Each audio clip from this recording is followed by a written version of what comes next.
types of crimes that you've been convicted of?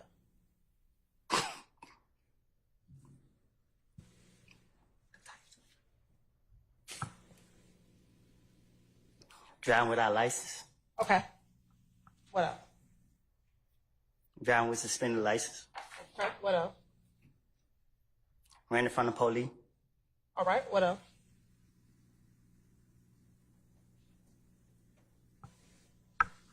Let me ask, do you have a theft? I'll be putting charges on me, so I go to jail for the charges y'all throw on me. Okay. Do you have a conviction for theft by taking? You tell me? Do you recall having a conviction for theft by taking from 2009? What did I take? Yes or no? I don't know what happened in 2009. Okay. Do you recall having any convictions for aggravated assault? Probably so. All right. What about conviction for entering auto? I don't know. Okay. What about for terroristic threats? What about it? Do you have a conviction for terroristic threats? I think they were with the aggravated assault. Okay. What about theft by receiving stolen property? I don't know.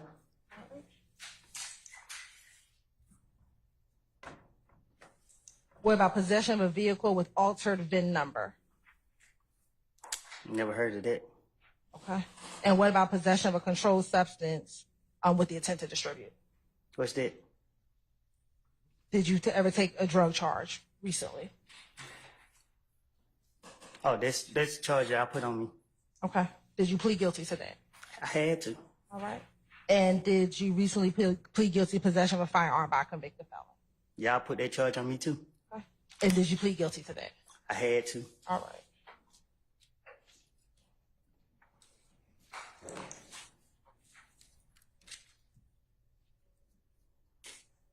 Your Honor, the state's going to tender State's Exhibit 382Y, 383Y, 384Y, and 385, thank you, Your Honor, as self-authenticating documents. 382Y is the criminal conviction 15SC. Yeah, Sure. I'm getting to that, Mr. Steele, so.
time to take like Tender 6 exhibit 382 Yankee, 383 Yankee, 384 Yankee, 385 Yankee, 389 Yankee, 390 Yankee, 391 Yankee, and 392 Yankee into evidence as self-authenticated documents.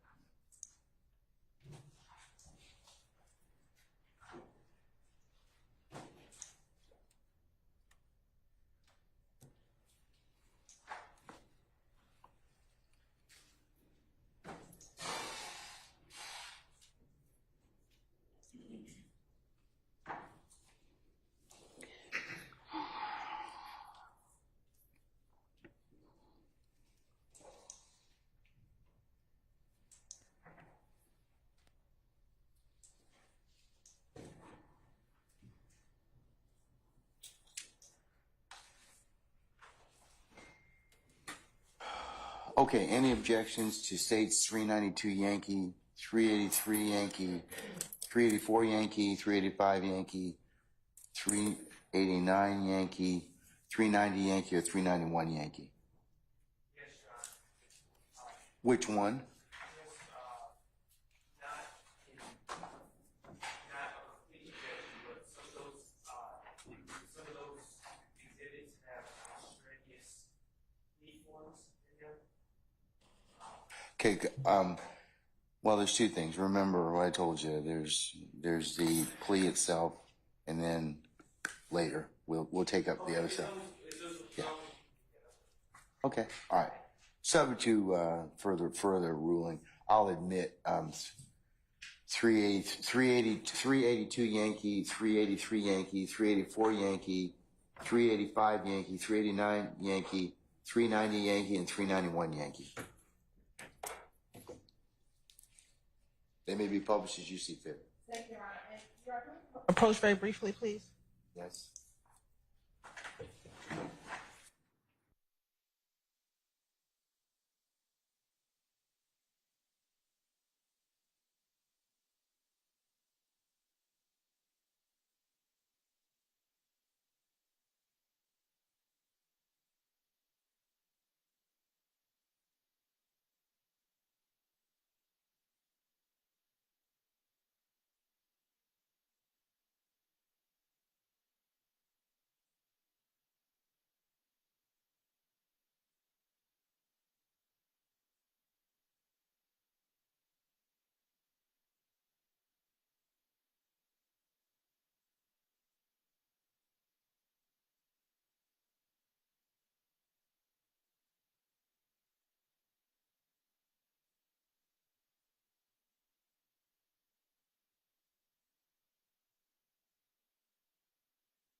Mr. Copeland, remember we swore you in on Friday? Just wanted to remind you you're still under oath, okay? Okay. Okay. Now, Mr. Copeland, in addition to some of those charges that we just discussed, did you also have a federal charge in 2015, a federal gun charge that you pled guilty to? I did. Do you recall having a federal gun charge in 2015? You asking me or you telling me? I'm asking you. What you asking me? Did you plead guilty to a federal gun charge in 2015? I think I did. Okay. Did you go to prison for that gun charge? I pled guilty to it. I'm pretty sure y'all sent me to prison. Okay. Do you recall how long you spent in prison?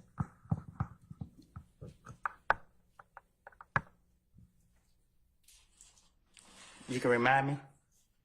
Do you recall how long you spent in prison? No, I don't recall. Did you spend at least 5 years in custody? I think that's what they gave me. When did you get out of prison for the federal charges? When they let me go. Do you remember what year that was? One of the year. Was it in 2024? It's this year, ain't Right. nah. Okay. Was it last year in 2023?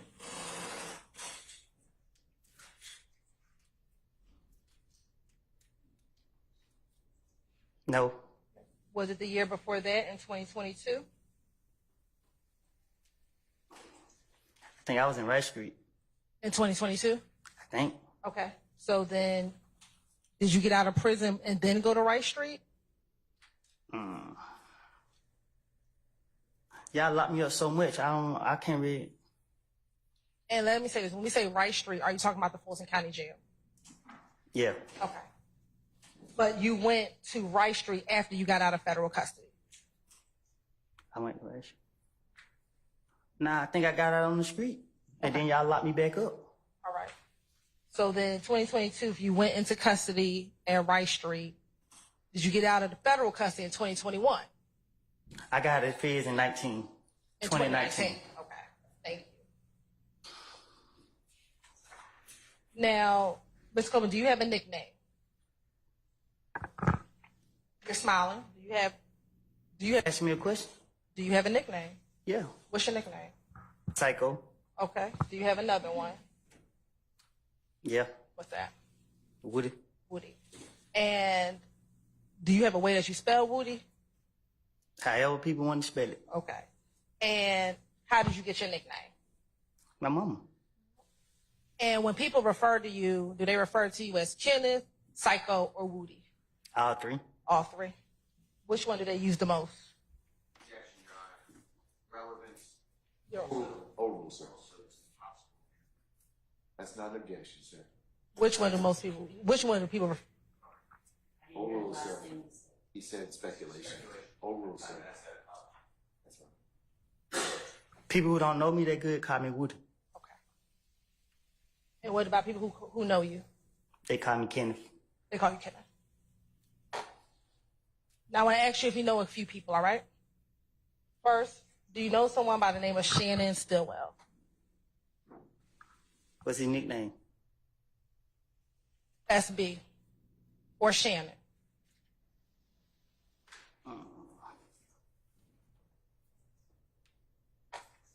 Or Shannon Jackson? Stillwell, Shannon Stillwell, or Shannon Jackson, same person? Yeah. Okay. How long have you known Shannon? We went to school together. Do you remember which school? I know one of them. It was one of them. Okay. Was it elementary or middle? Might be elementary or middle, one of them. Okay. And I know I just said his nickname is SB. Is that what you call him? That's what I call who? Shannon. No. Okay. What do you call Shannon? I call him Shannon. And do you see Shannon in the courtroom today? Well, I got a vision problem. Okay. I can't see that far. All right. So if you want to stand up and look around the courtroom and look around the entire courtroom, tell me if you see Shannon in the courtroom today.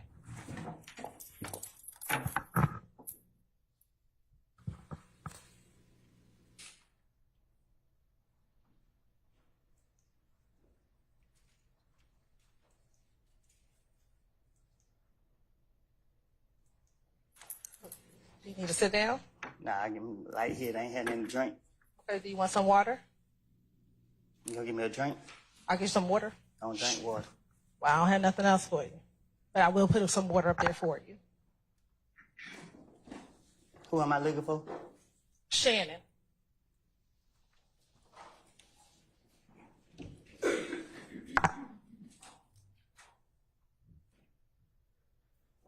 I think I see him.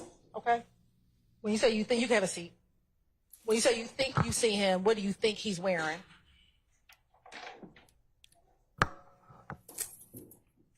Look like he wearing gray over there. So who are you pointing to over there that's wearing gray? I think the lady got red hair. Okay, so you pointing to a lady and not Shannon? No, the one behind her. Okay, so you're saying you believe that the person behind the lady with the red hair is Shannon. Is that what you're saying today? Well, it looked like him. Okay. Does anybody else over there look like Shannon?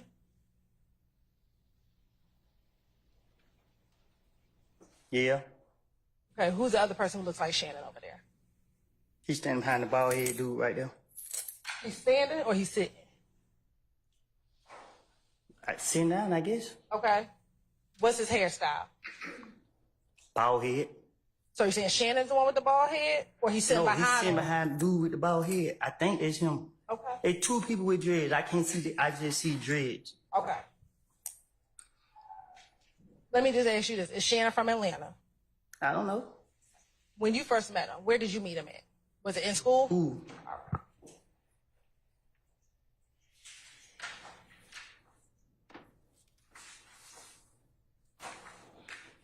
While y'all were in school, did y'all develop a friendship? Nope.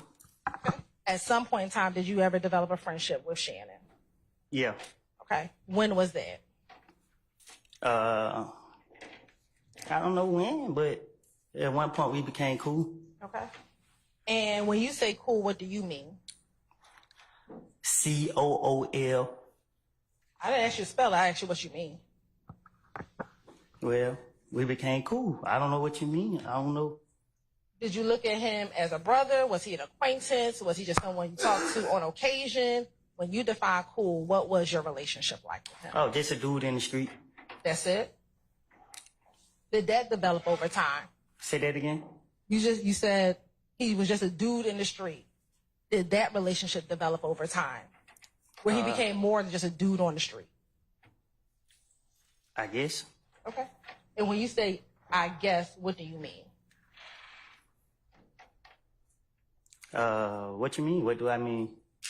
We became cool. Okay.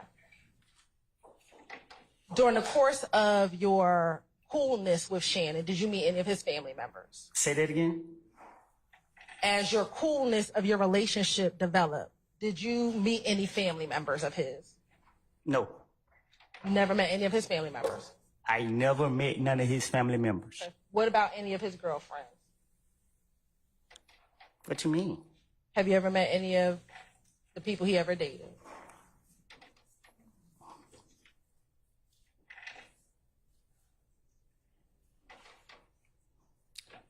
I don't know how he's seen him, but I done seen him with girls. Okay. So you met some of the people that he may or may not have dated? I guess. All right. Now, when y'all were cool and you would see him in the streets, how often would you all hang out with each other? What you mean? How often would the two of you spend time with each other? You gotta be specific. Sure. Would the two of you go out? I go out with anybody, even you. I'm not asking about me. I'm asking about Shannon. Would the two of you go out? We have went out. Okay. How often have the two of you gone out? I don't know. Is it more than, let me see. You said you met him in middle school. You're 32. So roughly over the course of 20 years, No. no, you have not gone out with him? I met him after me and him went to school, we never hung. I met him in 20 what? I met him in recent years. After we left school, in school we just knew each other. We didn't. Y'all didn't hang out with each Yeah. other? No. So about how old were you when y'all began hanging out with each other? Most of our, whatever you trying to say, I was in jail.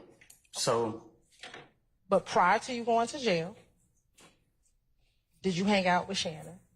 I said yeah to that. Okay. So my question is, if we're in 2024, I want you to think back your earliest memory outside of school when you would first start hanging out with Shannon. Thinking back, all I remember is being in jail most of the time.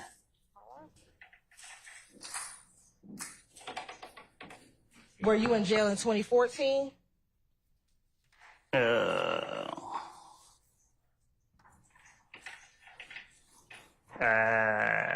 I've been in and out. Okay. What about jail in 2013? Yes. Okay. Were you friends with Shannon when you were in jail in 2013? I knew him. Okay. You knew him? Are you saying you didn't hang out with him, or you just knew who he was? Yeah, I knew who he was. I think I took a few pictures with him back then, but I don't recall, no, I'm lying. I knew him before 13. You knew him before 13. Okay. About when? I think I met him, I don't know if it was 2010, something like that. I don't know. Okay. So at least at this point, about roughly 14 years. You know. But I've been in jail most of that time, so Did you all speak while you were in jail?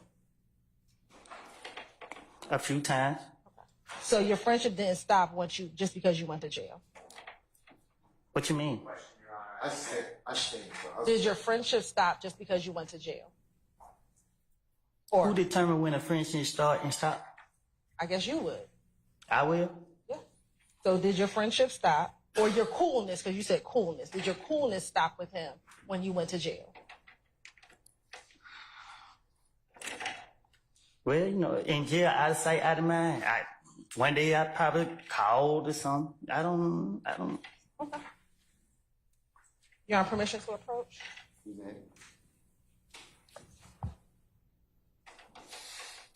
Hey, Judge, Sir. I'm hot. Can I take this sweat off?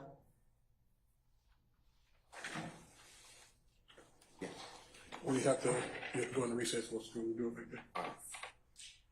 You want to recess? Can we just we're going to recess, ladies and gentlemen, maybe about 5 minutes, okay? All right. All rise.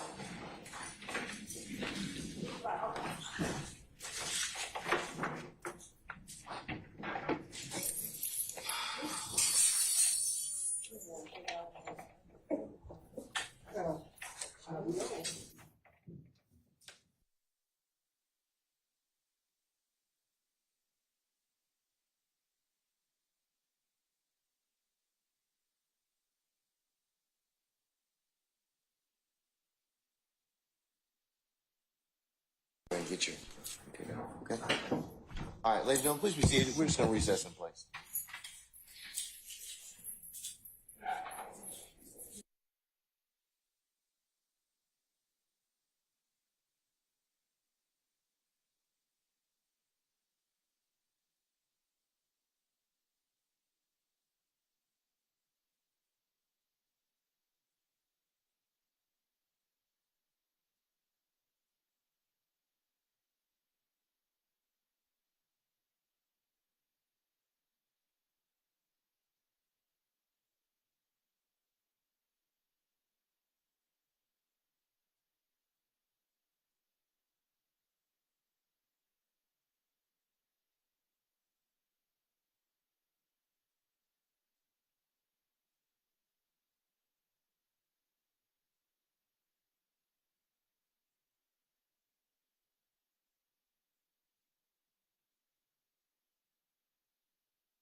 we'll probably break until about 12, till about 1:35. So I'm gonna call our jurors out and we'll go ahead and do that. Okay.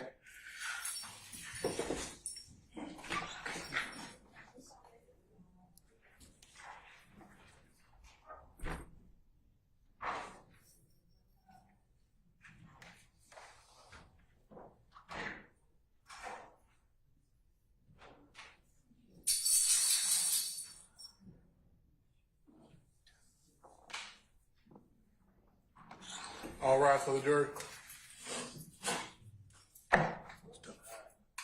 Stand up for me.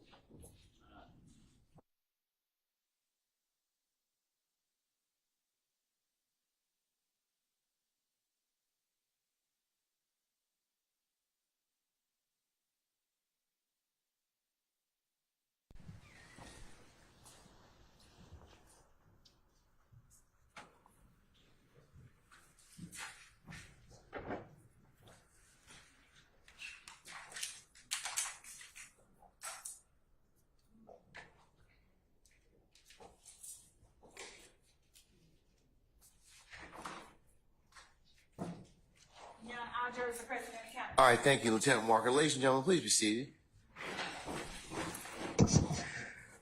Ladies and gentlemen, jury, we've had to take up some ancillary business, and it's the lunchtime hour at this point in time. So what I was going to recommend we do is break until 1:35. Come back at that point in time, and then we'll continue the afternoon. All right. All right. Okay. So we're in recess until 1:35. All right. All rise.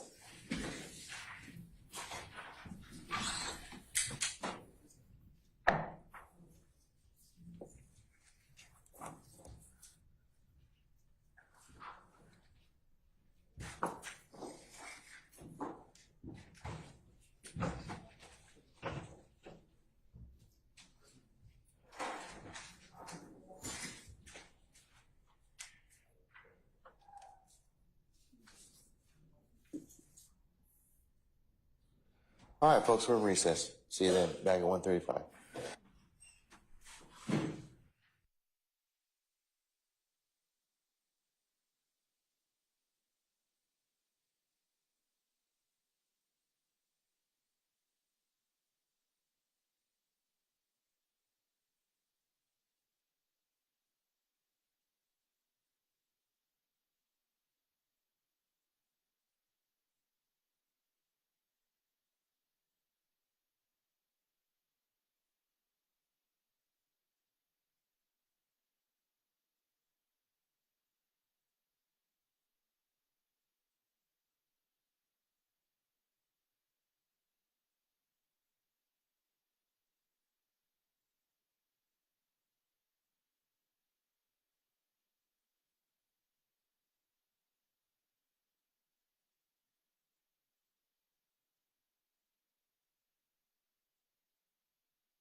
He is. He's right behind you. Sorry. I have a motion that I need to make outside the presence of Mr. Copeland. All right, you can make it right now. Is he out?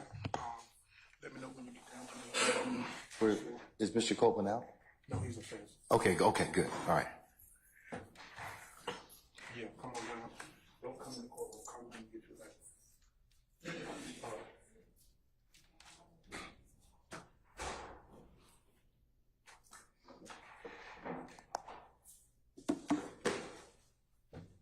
Thank you. Go ahead. The way I understand my constitutional obligations, pursuant to the 6th and 14th Amendments of the United States Constitution, the corresponding sections of the Georgia Constitution, I'm required to make a full and complete statement to the court.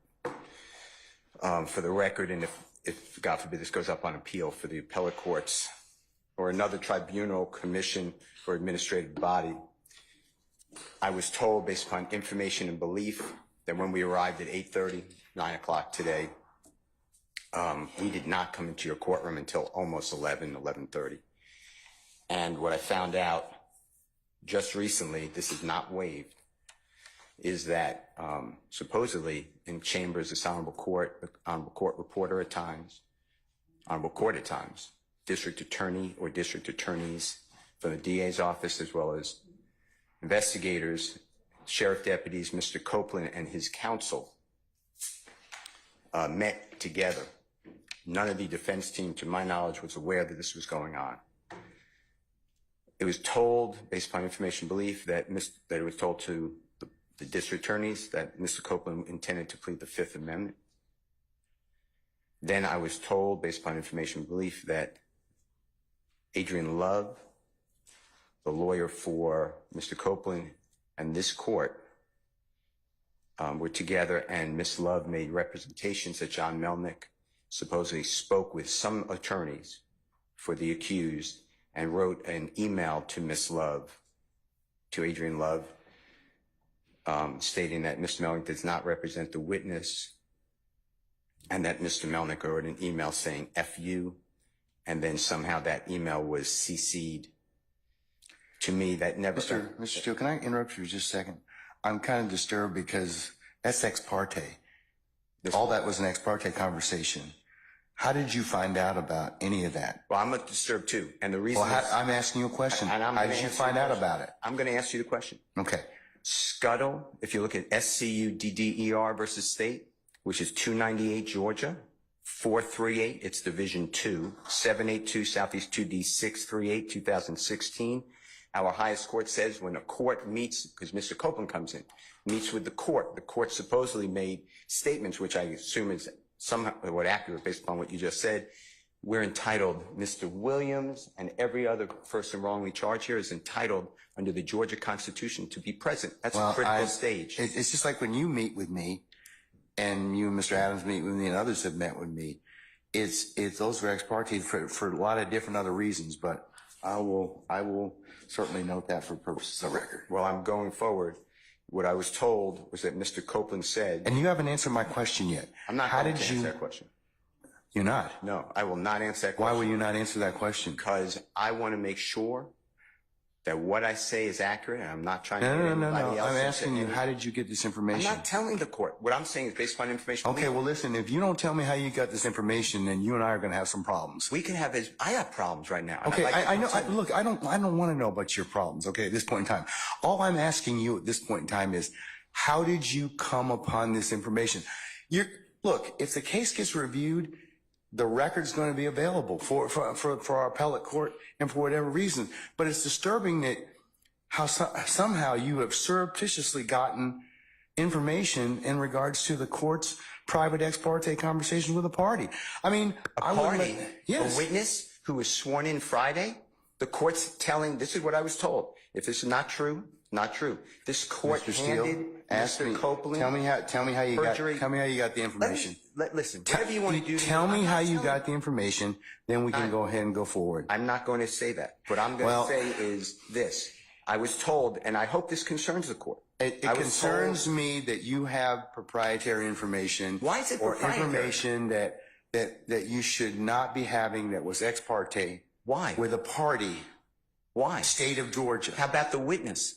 How about Mr. Copeland, who supposedly announced he's not testifying and he'll sit for 2 years, and then supposedly this honorable court, Okay. or excuse me, let me rephrase that. This court supposedly said, I can hold you until the end of this trial. Ms. Hilton supposedly said, actually, all of the defendants and then all 26 people are disposed of. If that's true, what this is coercion, witness intimidation, ex parte communications that we have a constitutional right to be present for. So I understand that you're upset towards me, but I don't know what I did. Mr. Steele, I'm I doing still what want to everybody know, should how did you come upon this information? Who told you? What I want to know is, why wasn't I there? Why, Sir, I'm going to hold you in contempt if you don't tell me who tell me who this I information don't was want to come be from. held in contempt. Well, I'm not then, answering that question.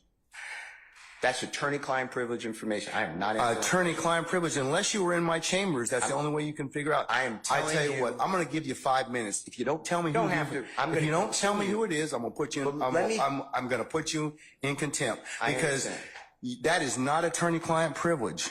Attorney work product privilege. I am not. How did you get that information go to supposedly answer from my chambers? Did somebody tell you? I'm not. You should have told me. You got 5 minutes. Well, I don't need it. I want to continue. you got 5 minutes? This is what I was told. Mr. Copeland, recess. Mr. Copeland made recess. statements that he admitted to killing Donovan Thomas and was. Don't take my notes. No, no, no, no, no.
All right, do we have everybody with here? Sergeant Ingram? Yes, sir, everybody's present.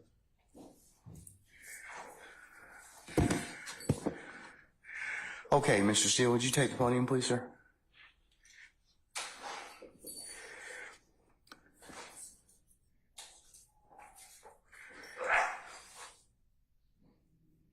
All right.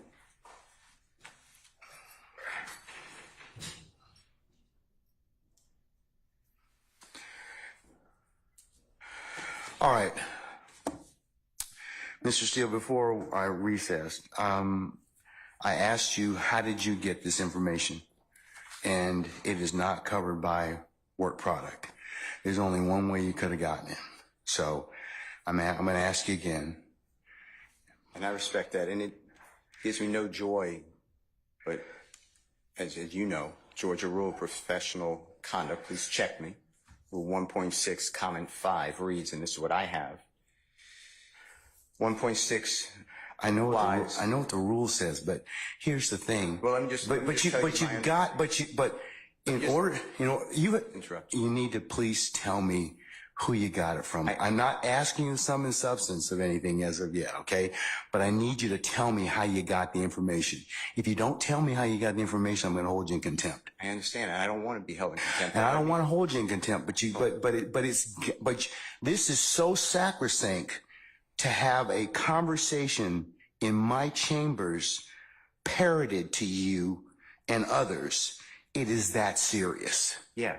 And that's why I raised it. It is that serious that we should have been there, and it shouldn't have happened. Sir, that's a whole separate issue, and that's why ex parte conversations are recorded. Why would it be ex parte? You're acting like it's ex parte under seal. It's ex parte. It's ex parte because that's what the state asked me to do. It's just like when you asked me for an ex parte conversation. I've never asked this honorable court or any court to meet with me and a witness. Sir, you're straying off the issue. I'm not. The issue is how did you get this information? I understand the issue. I promise you I understand it. But what I'm trying to ask you is, if you look at comment 5, this is how I understand the law. You can't violate something and then use privilege. Okay? I'm not violating anything. Okay, but that's why I'm saying, how did you get information? But just listen to what I'm trying to tell you. You're threatening me with contempt. The privilege in 1.6 would occur if you were in the right place, right time to begin with. You weren't. Let me tell you, I'm just reading from it. But if I'm reading it wrong, I'm not trying to. It says 1.6 applies not merely to matters communicated in confidence by the client, but also to all information gained in the professional relationship, whatever its source. So you're asking me to break, you're ordering me, maybe, you're asking me, I'm not saying you're ordering me, but to give you information, and you're saying it's not substance, but I'm telling you I can't do that under the bar rule. All right, well, I'm going to hold you in contempt. And you can think about it. 5 o'clock today, we'll see where you are at that stand on that point. Because no, that's not what I understand the rule to be. I've not asked you sum and substance of what was said. I asked you how you got it. I can't do that. Yes, you can, because I have an idea how you got it. Well, your idea. I have an idea how you got it, but that's improper, sir. Your idea may be wrong, and you're asking me to listen. I told you the first time. And I'm not going to breach that confidence. I don't want to hold you in contempt, but this is that serious. Judge, you cannot eavesdrop and get information that was not meant for you to hear at that particular point in time. Judge, listen, and listen, I'll do whatever you want to 5 o'clock or thereafter. But what I'm trying to tell you is, Your Honor, this is so serious to me. We need a hearing, and I'm moving for a mistrial. It is my understanding, based upon information belief, from whom? Part of it. From whom? Well, I'd like to get the substance first, and then we can. Okay, well, then you'll be in custody until then, because because you need to tell me how you got the information. I'm not asking you what was said. You've already kind of given us some snippets of what you said. That tells me that somebody parroted that information to you. So, but you're assuming something because I told you already. Well, then, other than if you were sitting, unless you were sitting in there with a recorder or Miss Love or Miss Hilton or one of the deputies gave you that information, or Miss Weaver shot you a rough copy of the transcript, there's only one other person that's left. Well, Your Honor. And if that person gave you that information or shared that information with you, she probably violated privilege. Well, let me tell you two things. One, I don't know how that is a privileged communication. It shouldn't have been. Well, it's because she has a client she's supposed to represent. Who are you talking But anyways, I'm not going to have a... When I got this information... I'm not going to have any further conversation Well, with you about this. I want to know, the question still remains. I want to know who gave you the information? I'd like to know what information happened outside our presence. That's really it. He can go into custody at this point in I time. think that the court needs to again declare a mistrial based upon... Okay, and I'm going to deny your Court I'm going to deny your becoming- motion. I'm going to deny your motion. I for understand that you mistrial. spoke with a And witness outside our presence. And whenever, yes, I had an ex parte conversation, which is appropriate. And you influenced the witness based on information belief, and I'd like to have that all on the record. All right. I mean, I don't know why that's so hard to do. If nothing Okay. happened bad, that's fine. But you're acting like, tell me who it is and don't talk about the substance. Why can't we have an issue that was outside our presence? It should not have been. Because you got some information that you shouldn't have gotten. Why? Well, that's for another day. But why? Okay, Why that's for did we another exclude day. in the first place? I didn't know about this stuff. That's I raised for it another before the day. court. So I raised it as soon as we found out about it. well, I gave you the case I'm relying on. I assume you read it. If you didn't read it, you should read it. It's a material part, a critical part of the case. When a judge speaks with a witness outside the presence of the accused, the court has said it's right there in Division 2. okay. That is a material or critical part of the case, and it's an automatic reversal. Mr. Steele. But you're acting like it's Mr. Steele, private. that is not that is not the case when somebody discloses information in a ex parte conversation that one of the parties lawfully asked me to hold. You're not supposed to have communication with a witness who's been sworn. You know that I'm not telling you. I'm just saying if you read I'm assuming you read it. That's what it says. And you did it supposedly. Does the state wish to be heard? You said it supposedly. Yes, Your Honor. And what I'm trying to get to is why did that happen outside of presence? And I need to have I'm respectfully requesting the transcript that you mentioned to be given to us so we could really understand it. And then anything that was not on the transcript, if anything, that we understand what happened outside our presence. Okay. And now you have put it where somehow I have to reveal, and I told you the first time, I'd be breaching 1.6. And I know you're assuming something. I don't think you're breaching 1.6. You can't hide behind 1.6. I'm not hiding behind anything. And you can't hide behind, yeah, but the thing is, I think you got this information, somebody disclosed it to you, and that's the only way you could have gotten it. What I got. Because unless you're sitting there, you're eavesdropping. So you can't use something ordinarily that you had no business getting to begin with, and then stand on, well, hey, we didn't give you the information, or that a party didn't give you the information. So, Your Honor, but that's the issue, isn't it? well, Why aren't we entitled to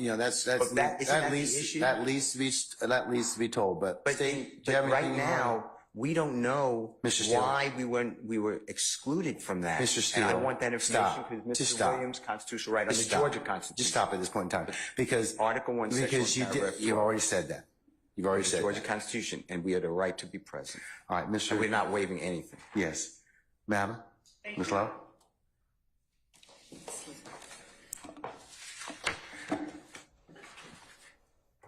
And Your Honor, excuse me.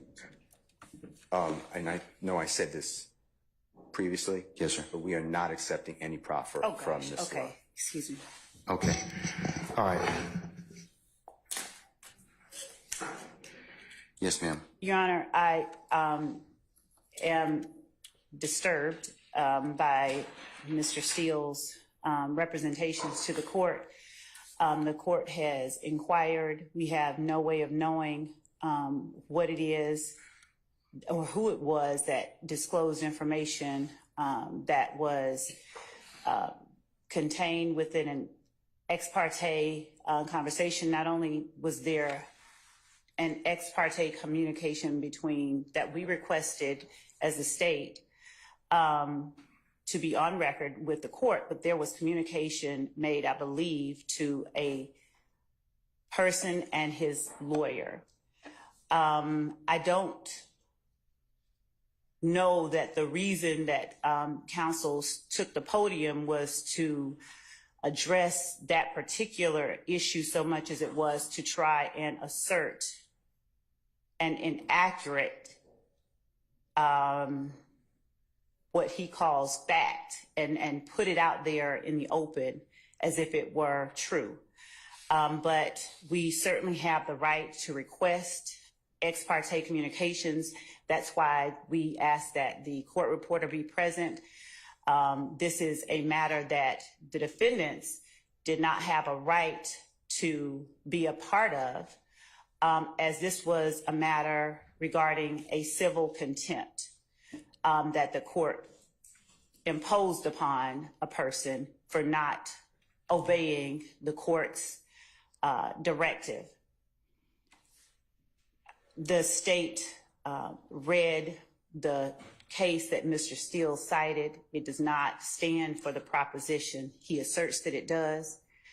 And regarding further legal support for our position, we would provide that to the court, but we are more concerned that information that is disclosed in an ex parte setting gets relayed to the parties who are not privy to that. The whole purpose of the ex parte request was so that that did not happen.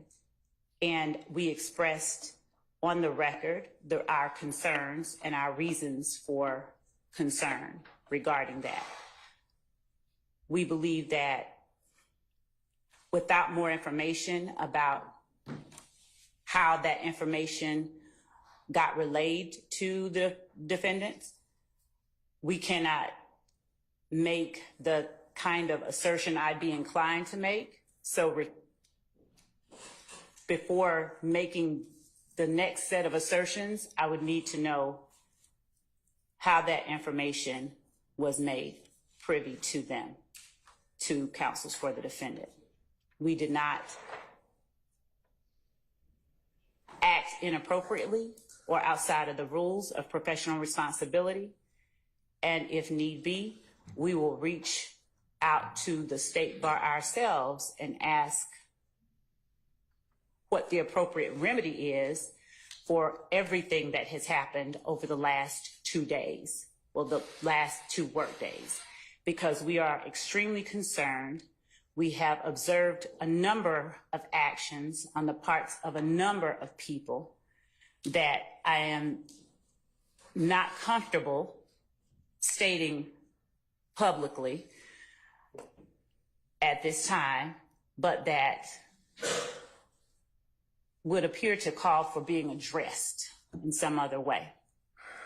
So as to Mr. Steele's request, I guess it was for a mistrial. I'm not even certain what all that was.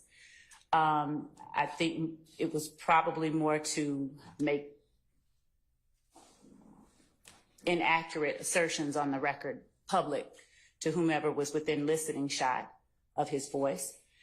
And we would ask that the court strike everything that he said from the time he stood up and started talking after the court asked him where it was that he obtained the information that was made privy in counsel for this court. All right.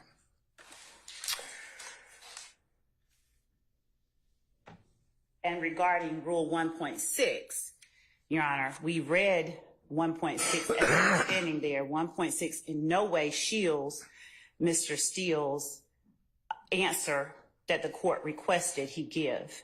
Rule 1.6 has to do with attorney-client privilege, and that is information that Mr. Steele obtained from his client regarding whatever matters.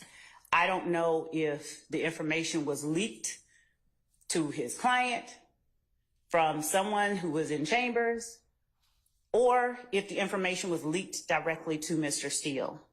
In either event, it is concerning and in no way falls under the protections of Rule 1.6. If the court would allow me a moment. All right.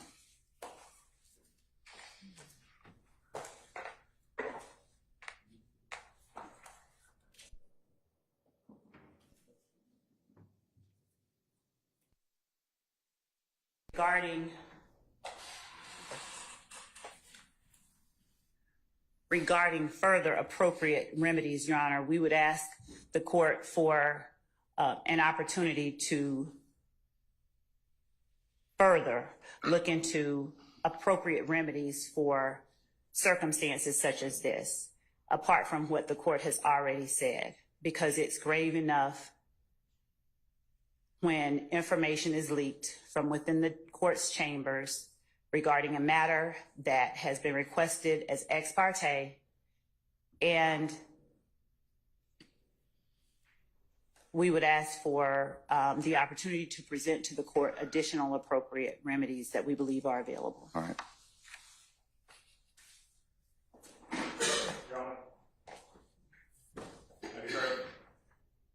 Sure. And Your Honor, also, unless it's Mr. Adams representing Mr. Steele in the capacity as someone who has been held in contempt, Mr. Steele just argued whatever it is that they are trying to argue based on information we believe illegally obtained from the court's chambers. I represent Mr. Williams, and my statements are in regards to my representation of Mr. Williams. All right. He has two attorneys. Okay, yeah, he does, but The court, now having found Mr. Steele in contempt, if the court continues in that position, that leaves Mr. Williams represented, at least at this juncture, by myself. That puts me in a position of making sure the court is aware that I'm in receipt of the same information that Mr. Steele received. I'm of the same opinion that the court is engaged in behavior that I believe compromises and corrupts the continuation of this trial. I do believe that we are entitled to and should receive a copy of the transcript so that a full investigation can be made as to what we believe has occurred here. And so I take the same position as Mr. Steele. I am asking for a mistrial, as he did previously, and I'm telling the court that I do not believe that we can proceed at this point based upon the information that we've received. all right, sir. And frankly, I don't believe the state has any say in that. My statements are in regards to my representation of Mr. Williams, and if Mr. Steele is going to be held in contempt, I have exactly the same position. I also do not. Well, believe I asked him, so I didn't ask you. Yeah. So, but I'll leave it at that. Okay.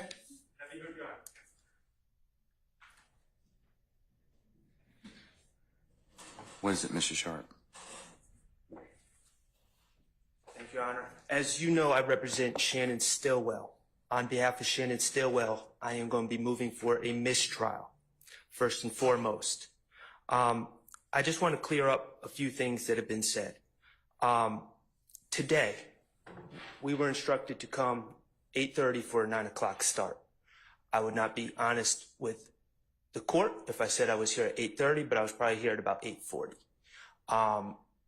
We did not start till approximately, I'm estimating 11 o'clock. Clearly, we figured something was going on. We were given no information about any meeting, who was meeting, what the meeting was about, or whether the meeting was ex parte or not ex parte, who requested the meeting, who was in the meeting. We were completely in the dark. And quite frankly, we kind of remain in the dark. I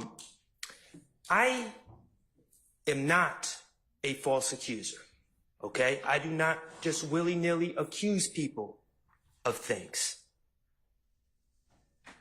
So, I'm not going to throw out spurious allegations like the ones that have been thrown at me over the past couple days that are absurd. But I will say, Your Honor, what I do know is just based on what we've heard over the last 20 minutes, it appears there was a meeting that I knew nothing about that involved Your Honor, the district attorneys, and a witness who had been sworn in. My client was not given an opportunity to be present at this critical stage. This was a critical stage in this trial. That error is a foundational structural error in this case, and it is the cause for an immediate mistrial. Additionally, Your Honor, I believe that this meeting, again, I'm going to ask for the transcript, and I'm going to ask for the recordings as well, should they exist. But I believe that this meeting with a witness without us present may have made the district attorneys and or Your Honor a witness to this in this case, a material witness in this case.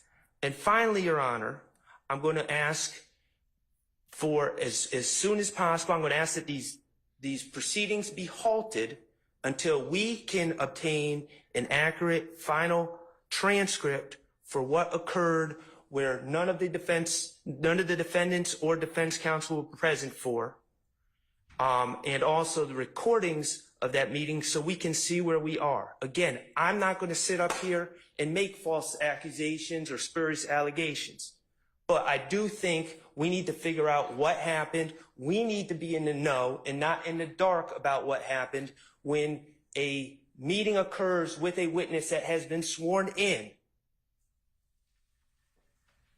And we're not invited to the party. So those are my requests, Your Honor. I think it's necessary at this time to put a halt to these proceedings. I am moving for a mistrial. I have not waived anything. I just found out about this information. It is timely, and that's our stance, Your Honor. Thank you. I've noted your motion for mistrial. It's denied. Okay, are you same thing? You want the Harvey? Okay, all right. Okay, Mr. I'm adopting all of the statements. All right. Good afternoon, Your Honor. Carlton Matthews here on behalf of Mr. Marquez Huey. Okay. We are also adopting all the arguments that have been made by All right, sir. Steele, by Attorney Keith Adams, by Attorney Max Sharp, by Attorney Douglas Weinstein. We also, Your Honor, we were here at the appropriate time, and when the court did come out, we were not made aware that there had even been an communication that was had, that was on the record, just in the point of just letting the parties know that there had been this particular meeting. I had my suspicions that that was likely what was going on, but I could not reduce that to a fact. When the court came out, the court just got started. We believe that based upon, again, ex parte, we don't have to know the substance all the time. Just the fact that there was that meeting, Your Honor, would have at least put us on some notice that there was something that was going on, even beforehand. I thought that would have been the appropriate move, but nonetheless, Your Honor, I'm asking the court for mistrial. I believe that it's appropriate here under these facts and circumstances. Thank you. All right, motion for mistrial denied. Ms. T. Williams? All right, thank you, madam. Motion's denied. Mr. Garner?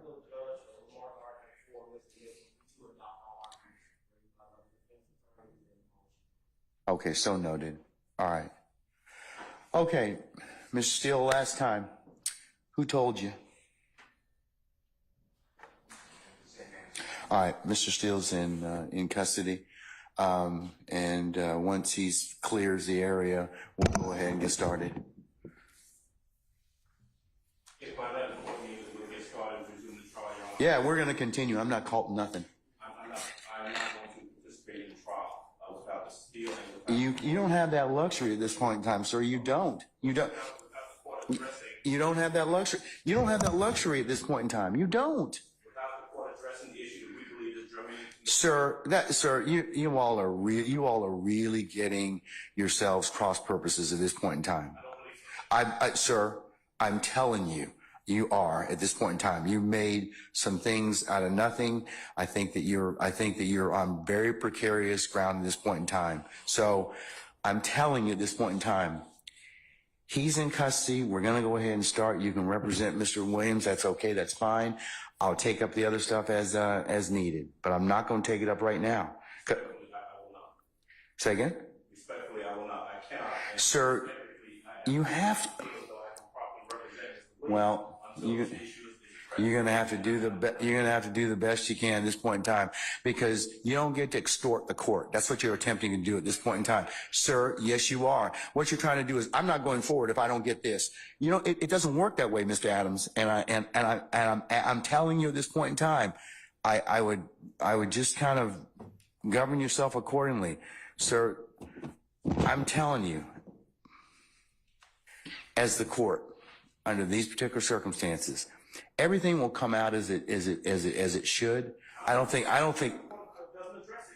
sir, I don't have enough information at this point in time to address it. I don't. But I'm telling you at this point in time, there is nothing that was given, said, whatever, this morning that. If there is any accuracy to some of the information that we are. But sir, I don't even know. Your co-counsel won't even tell me who said whatever. Okay. And the challenge I'm having in this particular circumstance is that is such a violation of the sacrosanctness of the court's chambers and an ex parte conversation. You're just glossing over that. You're glossing over that in its entirety. No. It's not, sir. Sir. That's not what happened. That's not what happened. That's not what happened. I'm just telling you, that's not what happened. Judge, respectfully, we are not obligated to simply accept that there's been no violation. We believe that there has been, and the only. Okay, well then no, we're not doing that at this point in time. So you'll have a choice to make. All right, take Mr. Steele into custody, please.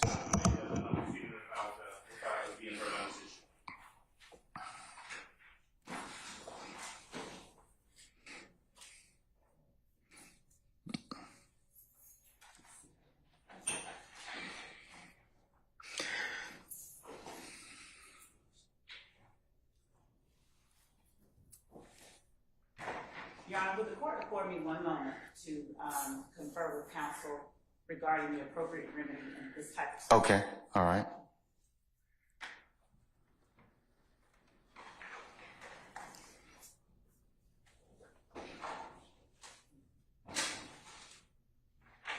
May I say one thing, Your Honor? Yes, sir, you certainly may. Mr. Williams does not wish to go forward without me being here. You are removing me against his will, my will. You're taking away his right to counsel. And you're conducting material parts of this trial without me present, and I can't learn about it by watching online. So for that reason, additionally, I asked for a mistrial. And I assume you deny, but I'd like you to deny our motions for mistrial. You denied the other people. I've denied your motion, but I'll certainly take that under advisement, sir.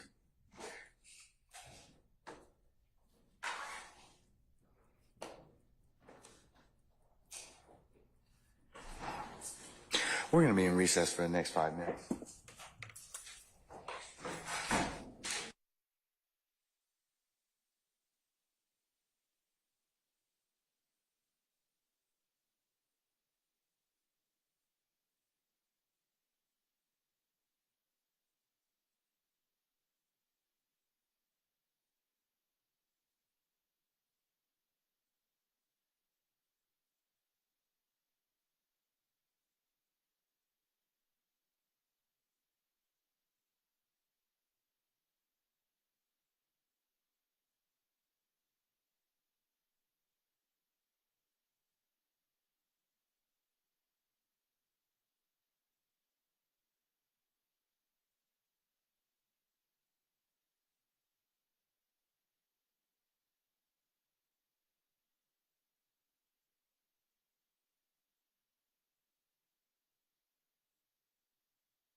Is Mr. Adams in the hallway over there? Could you get him, please?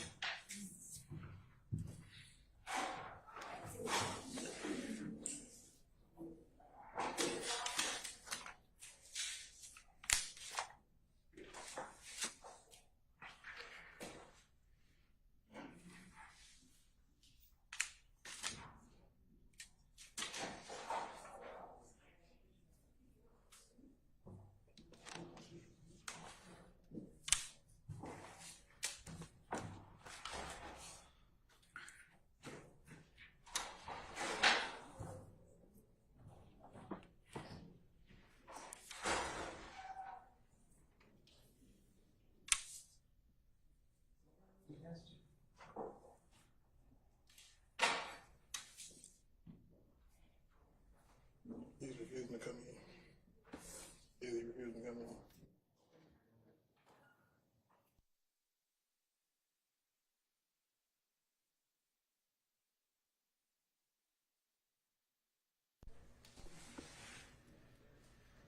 Wait. Tell Mr. Adams to come in so I can put some stuff on the record, please.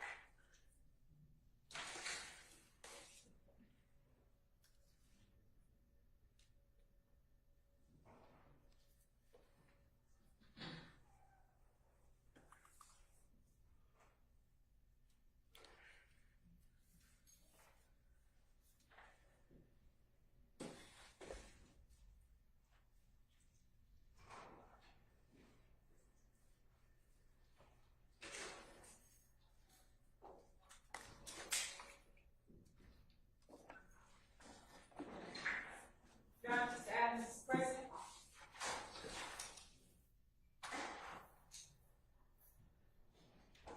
Just hang tight, sir.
All right, Mr. Adams, let me address your first refusal to go forward. We have had plenty of circumstances in this trial where you have been lead counsel and you have done more than a yeoman's job of representing Mr. Williams, and I don't doubt that that won't continue. So you don't get to have your entire defense team here. You certainly get competent counsel, which the court finds that you are in this particular circumstance. and an appellate court will review my decision for abuse of discretion. So I'm going to direct that you go, that you continue to represent Mr. Williams. You can consult with Mr. Steele. Any breaks or anything such as that, I'll allow you to do that and continue to do that. But Mr. Steele put himself in this particular position in terms of all these. I'm not asking for any other, or you for any other information that might be privileged or any other conversations, but I need to know who told you, because that then drives other things the court needs to probably do. So he's the reason as to why we're here in this particular circumstance. So if you or he or want to disclose to me who told you that, I'll be more than happy to reconsider. I know Mrs. Steele will not. I also will not. And I respect this court. I respect that the court has to do whatever it is appropriate, but I would ask that the court also respect my representation of Mr. Williams and standing for him when we believe that there's been a violation that affects his right to a fair trial, and we believe that is the position that we're in. And I would respectfully decline the court's order for me to continue forward. Your Honor, may I Sure. address the court? Thank you. Your Honor, there are two things at issue here, and one of them, Your Honor, is that Can I ask of the court how it is that the state has any position in this particular conversation between the court and myself? Before we recessed, Ms. Love said that she was going to research this ethical issue, because it is an ethical one. So just much like you could add to it, I'm asking the state if they wish to add to that as well, sir. Okay? Thank you, Your Honor. Your Honor, we believe that there are two matters at issue here. One, obviously, is Mr. Williams' right to counsel of his choice during the trial of the case.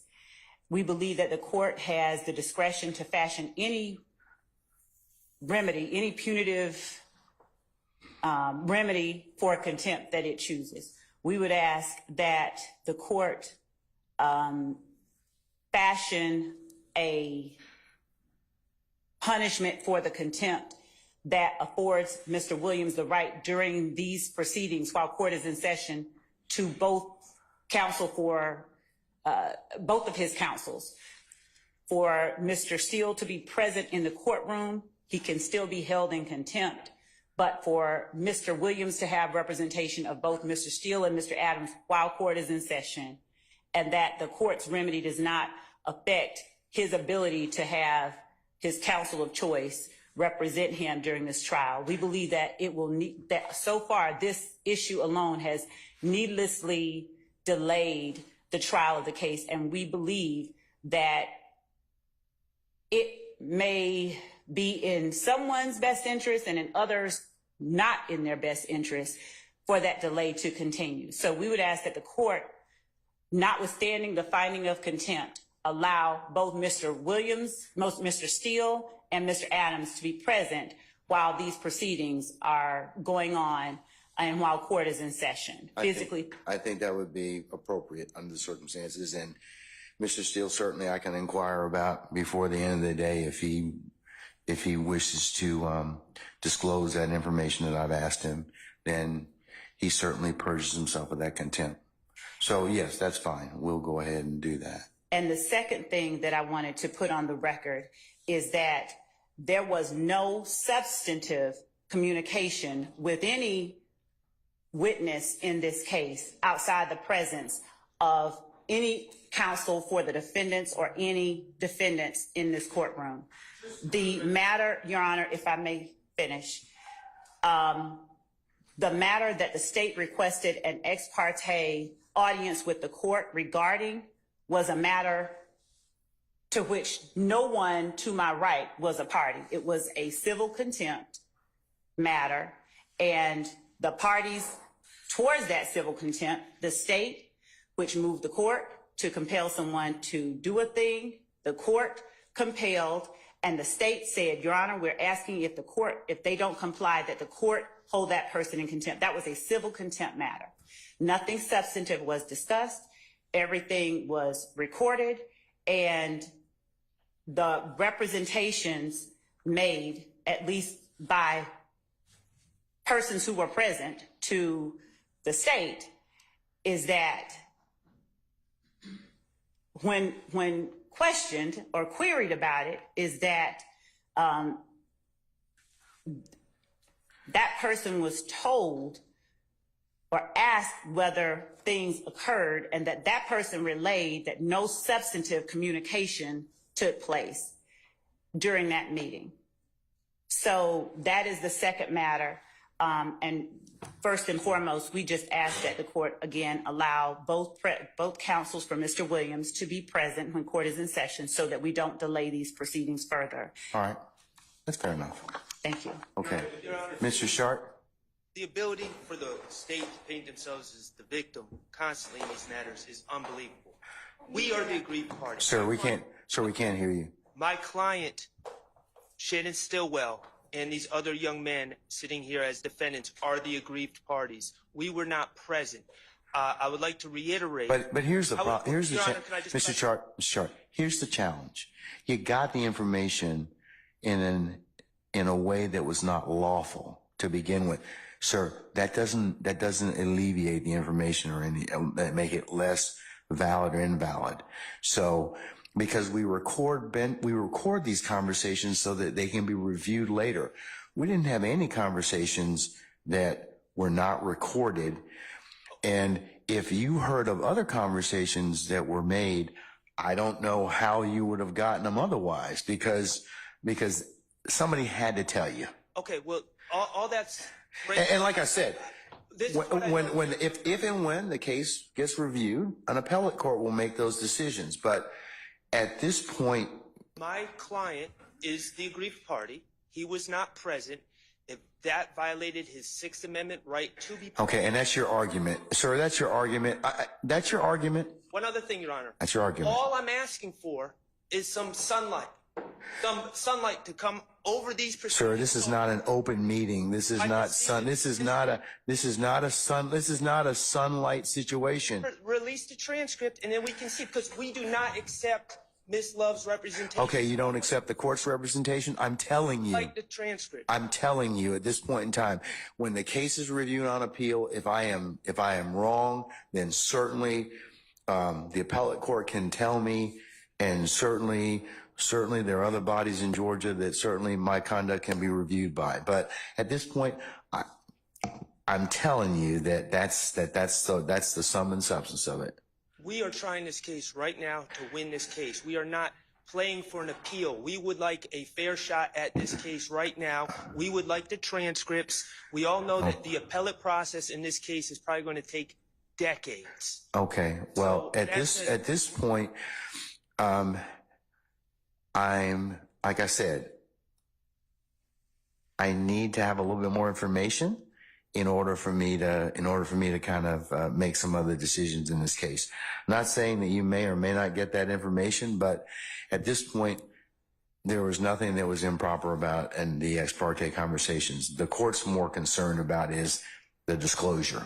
So, and I understand the court's concerned, but as the counsel for Mr. Stillwell, my concern is the meeting that he was not allowed to be present for. okay, all right. Thank you, sir. Are you going to repeat the same thing again? Oh, let's try not to, because the Harvey rule's in effect. I understand everyone's opinion at this point in time. And Judge, the only thing I want to say, and to not be repetitive, but on Friday, Your Honor, this particular witness, he came in, he pled the fifth, his lawyer was present. His lawyer stated to Your Honor that he had spoken to his witness, his client, and he stated that the witness indicated that on Monday he will also be saying that he will plead the fifth. And then, Your Honor, there was a 2-3 hour span this morning, and then he comes on and he says, I'm going to testify. That's why I believe in the application Huey that the transcript is important. Okay. Thank you, sir. All right. Let's get Mr. Steele out, please. You can tell him to put his tie back on.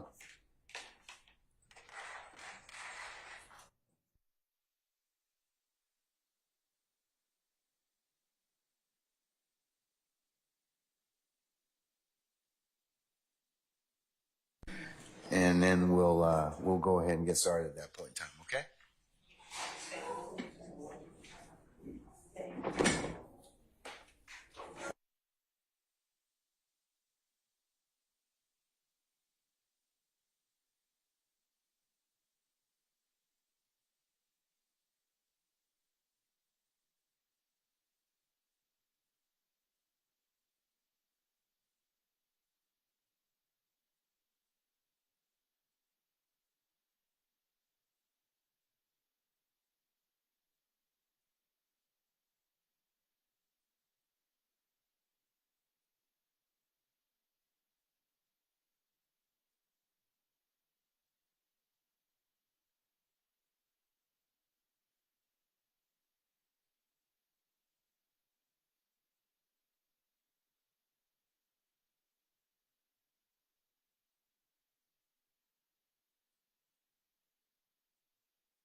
All right, Mr. Steele, in the interest of your representation, continued representation of Mr. Williams, is been brought to court suggestion that you be here until when we've at all open sessions of court and until we finish for the day. So I'm still going to hold you in contempt. You can purge that contempt by just telling me who it is that told you this information. That's all I need to know.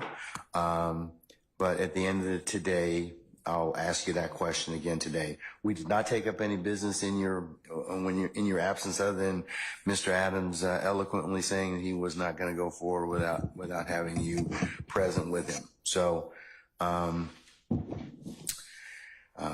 him not wanting to divulge who the information came from either. So, with that, sir, we're going to go ahead and continue. All right. Ask a question. Yes, sir. Did the court order the transcript that we can see it and have a hearing and call witnesses? No, I'm not gonna order the transcript as of yet, because if the case should be reviewed, the appellate court will have that particular ability to do that. I don't believe at this point in time it is the court's understanding of the ex parte conversation that the disclosure is the more troublesome remedy. If I did something wrong, then certainly that can be reviewed. But I'm not at this point in time going to release any of the transcript in terms of what may be disclosed or that was said in Chambers ex parte at this point. Well, I was told based upon information and belief that it would affect this witness's testimony in front of the jury, because I was told based upon information and belief that depending upon how the day goes, he may go home or not, depending upon his testimony. I'd like to know what that's about. I don't know, Mr. Steele. I don't know. I mean, that's why I would like to know who it is that told you or disclosed this information from Chambers, because I don't know if this person even had, if that conversation was even had within my presence or hearing. I don't. So I would like to have a hearing with the court as a witness, with the DAs as a witness, with the deputies as a witness, with Mr. Copeland as a witness, with his counsel as a witness, court reporter, transcript. And Judge, I'm not trying to be harmful. Mr. Steele, I think that you're running a very thin professional responsibility line. I don't think you have cover at this point in time. I think you're blowing your coverage at this point, because I do think that somebody told you some things that violate privilege. What privilege? Attorney-client privilege. So, I mean, but that's beside the point at this point in time. We're not going to argue about that right now. I just need, the way you purge your contempt is that you just tell me who told you this. I'm not asking you what was said. But you're indicating what was said. Yes. I want to know who told it to you. And I'm making it based upon information. But I need to know who it is, because that's critical for the court taking remedial steps at this point in time. You're holding me in contempt. No. Yeah, I'm holding you in contempt because you won't tell me who. How could something, I'm not trying to be obstruction, but how could something be attorney-client privilege if it happened before the court? Well, because if somebody's a represented party and they disclose the information that to you all as parties in this case, that could be a problem. That could be a problem. I don't. I mean, like I said, I don't know what was said to you. I don't. I'm trying to get out. Well, that's improper at this point in time. Why? Because you are telling the court conversations that you are privy to in my chambers that I know you weren't present. But the court was present. That's what I'm trying to say. That doesn't make a difference, but you got information that you shouldn't have had. And then you turn around and you say, well, the court did something wrong and that we should be entitled to have the transcript. You all have contorted and perverted that particular process. You really have. What I said was it is a material part of the trial. It's not, well. Has a right to be at, and I'd like to exercise. It would be just like if you all in the past have had ex parte conversations with the court. And I won't say about for what. You and Mr. Adams. and others. That is your right, and that little period or that little conclave of discussion with the court protects you and protects the system. It's recorded and taken down. So if it needs to be reviewed later, it gets reviewed. But you have made something out of it that where I'm kind of at a disadvantage at this point in time. So, because I didn't invite you into that particular proceeding, and I don't think you had the right to be there. Well, all I know is what I told you, and there's more. Okay, well. There's a witness testifying who met with the court and the DAs. That doesn't concern us? Your Honor, Meaning the defense? I think that for an ex parte conversation, in terms of what was said, and I'm not gonna keep continuing to discuss this because the transcript is what the transcript is, and it will say what it reflects. It really will, and the court will stand by that. But the other conversations that you may be privy to or may have been disclosed to you, they're troubling. They are. That's why I've got to find out who it is that disclosed that information. So you have the keys to your own contempt. I don't want to hold you in contempt, sir. I don't. I'm not asking you to tell me what was said between the two of you, but I do need to know who told you. So if you're willing to tell me that, that's fine. That will purge your contempt. If you don't want to, then, I'll unfortunately have to look at and waiting to get that information. So you can let me know.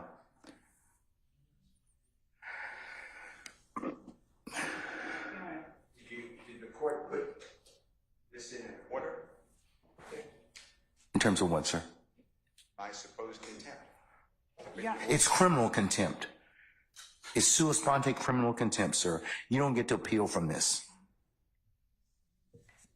You will go into custody at 5 o'clock today or whenever we finish if you don't tell me what that is. Tell me who that is. This is criminal contempt. I have asked you a question related to these particular proceedings, and if you don't tell me, then you'll suffer the consequences of that. Unfortunately, like I said, I'm not looking to hold you in contempt. I really am. I'm not. But this is that important. Important is important. Okay. All right. So you got to think about it. All right. Can I just, last thing, going forward, is over objection, because I believe that we're entitled to these information, especially with this witness. All right, sir. I'll note your objection. It'll be a continuing objection for the time being. And I may make some other remedies depending upon what information I find later. Okay? All right. On behalf of Mr. Stillwell, I'm going to review our Brady demand for any Brady material Yes, sir. that came out from any conversations with Mr. Copeland, between Mr. Copeland and the district Yes, sir. attorney's office this morning. All right. Summon our jurors, please. Yeah, bring him out, please.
That's fine.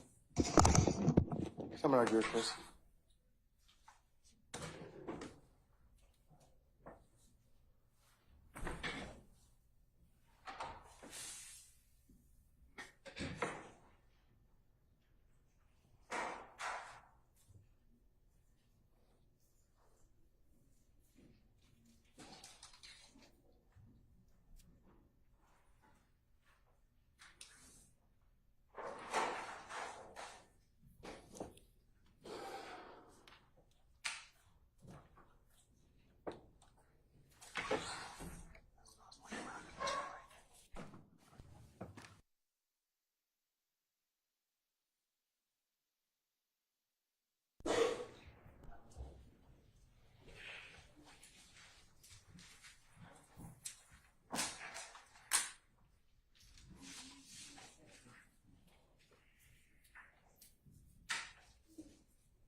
Mr. President, Council, Judge. All right, thank you, Sergeant Ingram. Ladies and gentlemen, please be seated.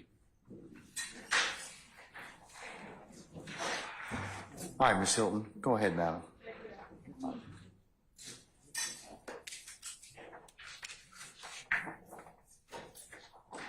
Can you hear me? Can you hear me? Okay. When we left after court, I'm going to approach you with some items. Your Honor, may I approach the witness? You may have shown those to counsels already. Yes, this is what they saw right before we took lunch.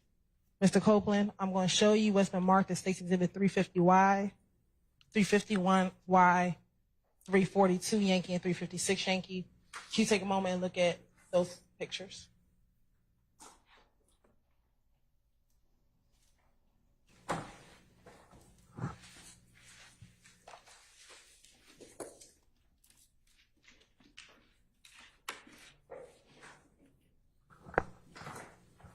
Please look at those pictures.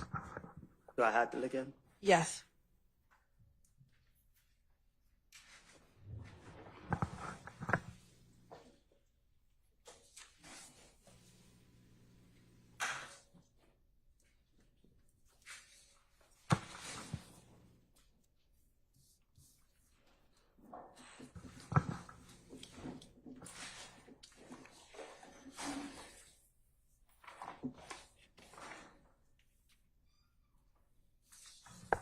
I'm going to start first with State's Exhibit 350 Yankee.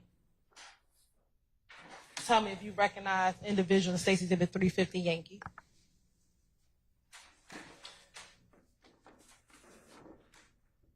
I recognize myself. Okay. Do you recognize anybody else in 350 Yankee? Myself. Do you recognize anyone else in 350 Yankee? Their faces covered up. Okay. Do you see someone's face who's not covered up in 350 Yankee?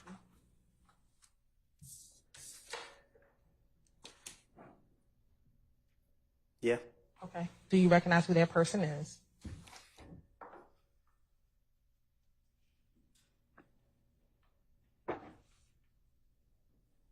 I can hardly tell.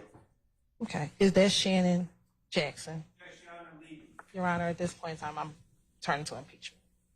Oral, sir. I'm also going to object to showing the witness altered photographs. Your Honor, it's based upon the court's previous rulings. Not based on it's not. Let me see it. Can I see it, please? We've never discussed these photographs.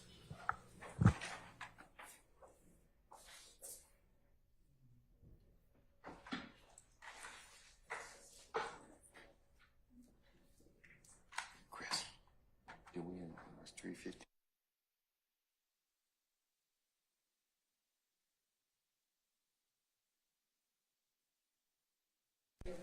As well, if you want to see the original. Has 350 been admitted already? Okay, all right. Oh, you just so you're just showing him at this point in time? It's not been admitted, Ms. Hilton? It has not been admitted. Okay, all right. You have any further objections, sir? What's your objection to?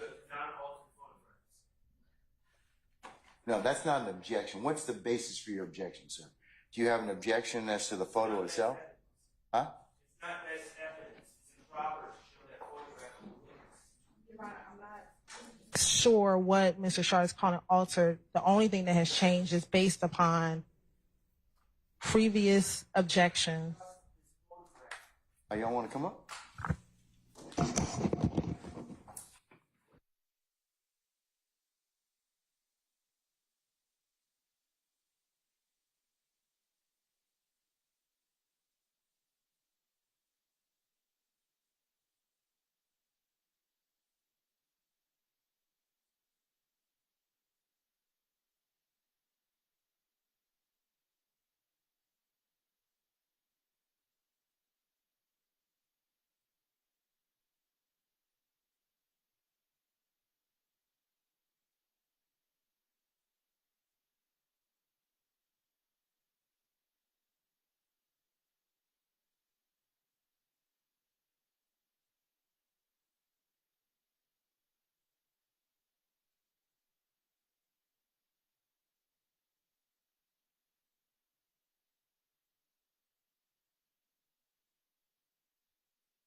I'm going to show what I'm now going to mark as 342 Yankee Oscar for original.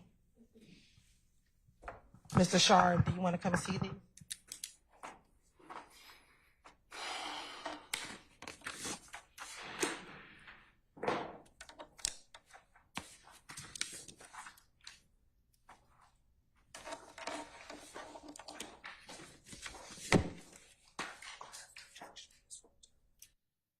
What is your objection?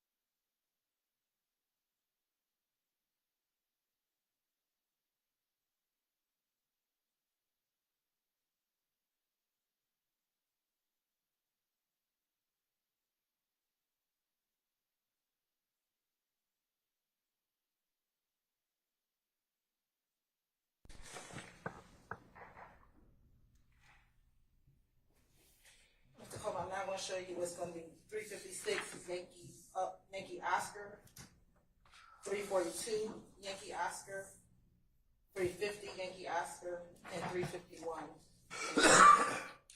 Are those the same pictures that you just looked at? For the most part, you shake your head. You just got to say yes or no for the record for me. Yeah. Okay. Now, we were at 342 Yankee, right? No, we were at 350 Yankee. Besides yourself, just tell me everybody else you recognize in 350 Yankee. You said show you what? Besides yourself, tell me everyone else you recognize in 350 Yankee.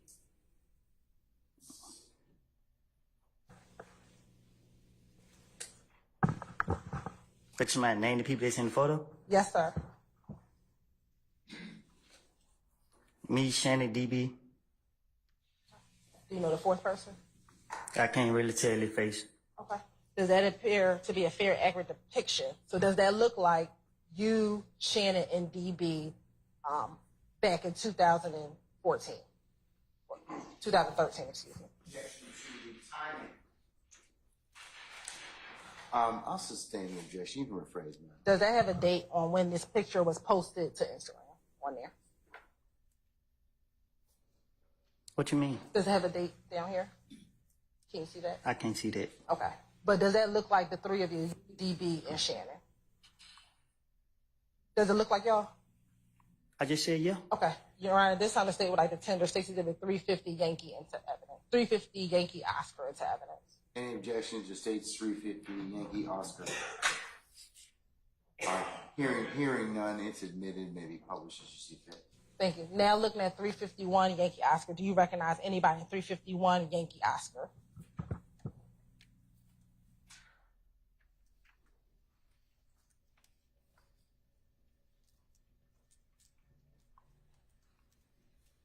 Who? Do you? Wait, Do you recognize anybody in 351 Yankee Oscar? what you mean? Do you recognize anybody in that picture? Yeah, the same three. Okay, so that you, Shannon, DB? Yeah. All right. And does that look like the three of you back whenever you all took those pictures? It's my first time seeing this picture. Okay, but is that y'all in the picture? Yes. Your Honor, this time the state would like to tender 351 Yankee into evidence. Any objection to state 351? Is it Yankee or Yankee Oscar? Thank you, Your Honor. Yankee Oscar. One that I was talking for, yes, if you have objections. We're going to not publish that version. We're going to get. Okay. We acknowledge what his objection is, and we have corrected it before we published it. You want to show it to him? If he can come over to Ms. Knight.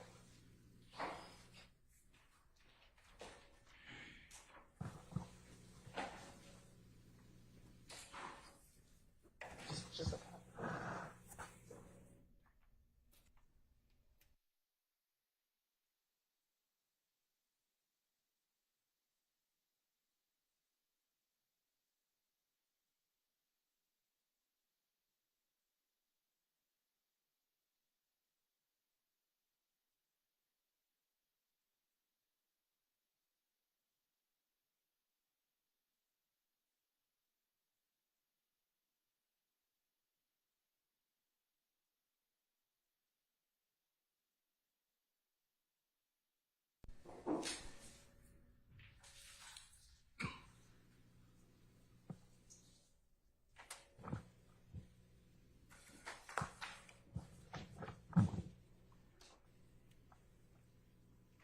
Your Honor, state moves to tender State's Exhibit 351 Yankee Oscar attack. Any further objection to state's 351 Yankee Oscar? No, Your Honor. All right, it's admitted and may be published as you see fit. Next, Mr. Copeland, I want you to look at State's Exhibit 342 Yankee Oscar. Tell me if you recognize anybody in State's Exhibit 342 Yankee Oscar. But this one, Yes, sir.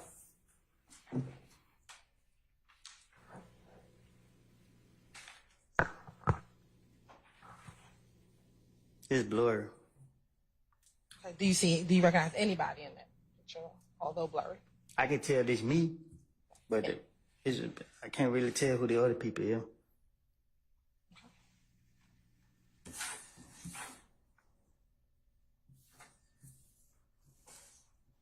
When you say it's blurry, can you see anybody else on there, or you can't recognize no one? Now I could see, but I can't really see their face like that. Okay. Looking at 356 Yankee Oscar. Do you recognize 356 Yankee Oscar? It looked like me. Is there anyone else in there that you recognize?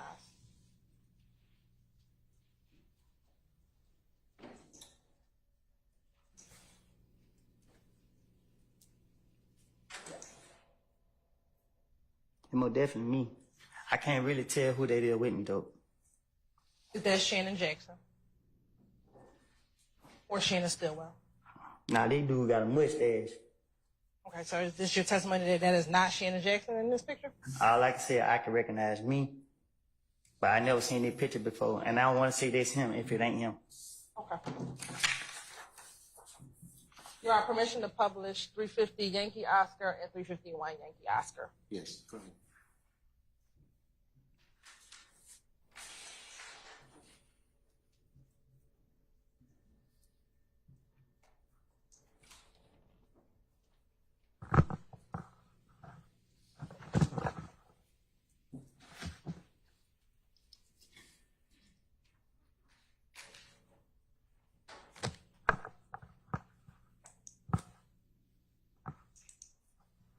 Now, first looking at 350 Yankee,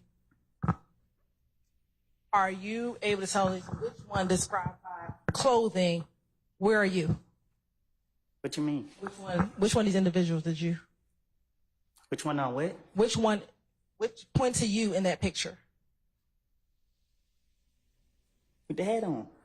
Okay, there's 3 people with hats on. Which person are you with the hat on? With the writing on my shirt. Okay. What does the writing say?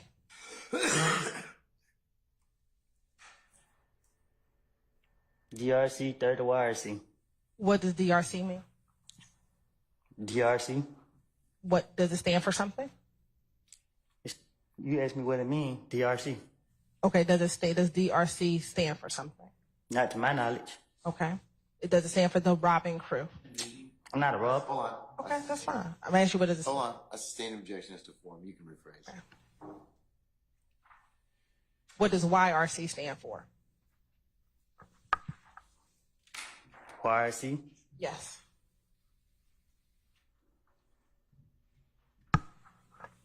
This stuff don't have no meaning. This how I got this shirt. Okay. That's your testimony today? That neither DRC or YRC mean anything? That's how I got the shirt. Okay. I understand that. I'm asking you, is this your testimony that DRC nor YRC mean anything? I'll rule the objection. Is that your testimony? That doesn't mean anything. I said this how I got the shirt. So the shirt didn't have no meaning to it. Okay. Who else do you recognize in that picture?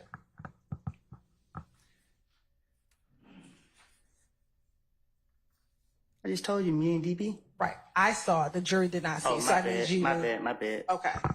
So which one is DB? He died.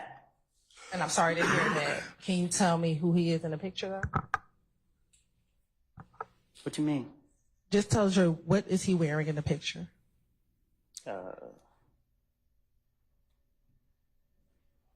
I can't really see what he got on. Is he the one in the green hat, or the one in the purple, or the one in the blue New York Yankees cap? You said green?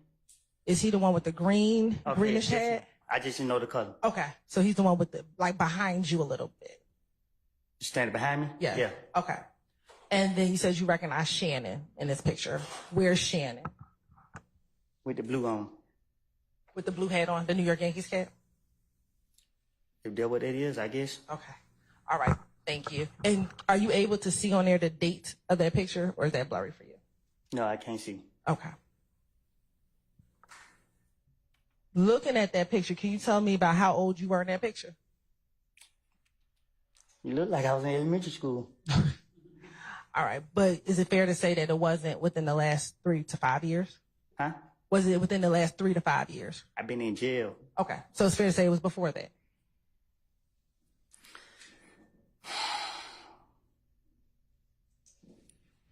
I just need you to answer for the record.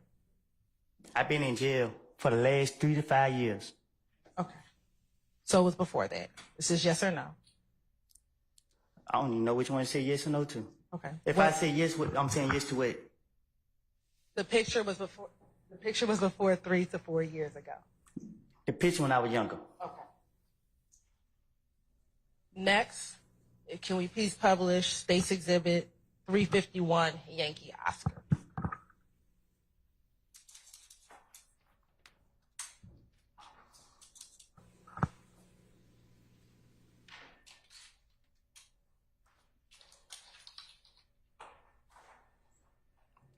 Now, I think before you said those were the same 3 people in 351 Yankee Oscar.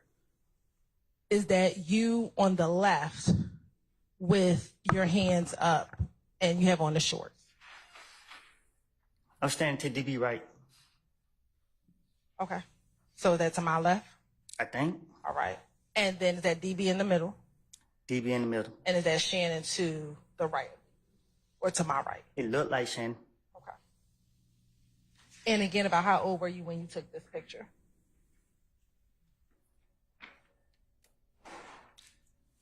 I don't know. But it's fair to say that you were younger than you are today. Say that again? It's fair to say you were younger than you are today. Yeah. Okay.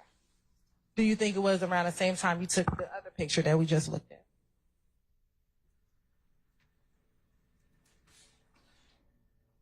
I can't say when. Okay. All right. Thank you so much.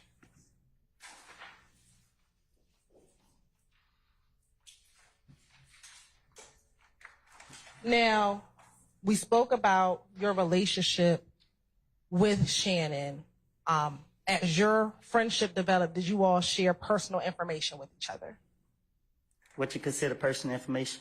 Did you talk to him about your secrets? Did you confide in him about life, things that had happened? Now, my seat go to the grave with me. Okay. Were you someone, did you consider him like a brother to you? Still do. You still do.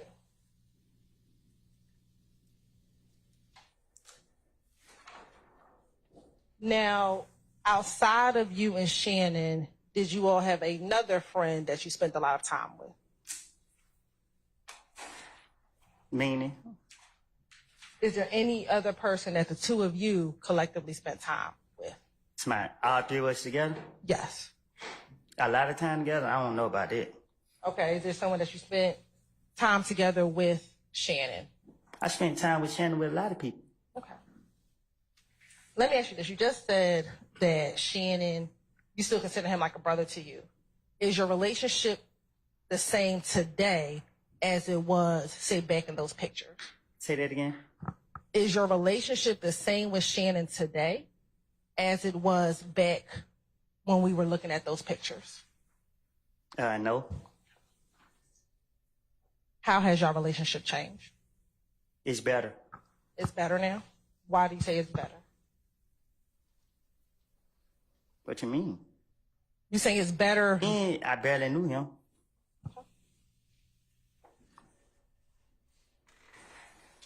Is your relationship with Shannon the same today as it was back in 2014? I can recall 2014. I've been in jail so much.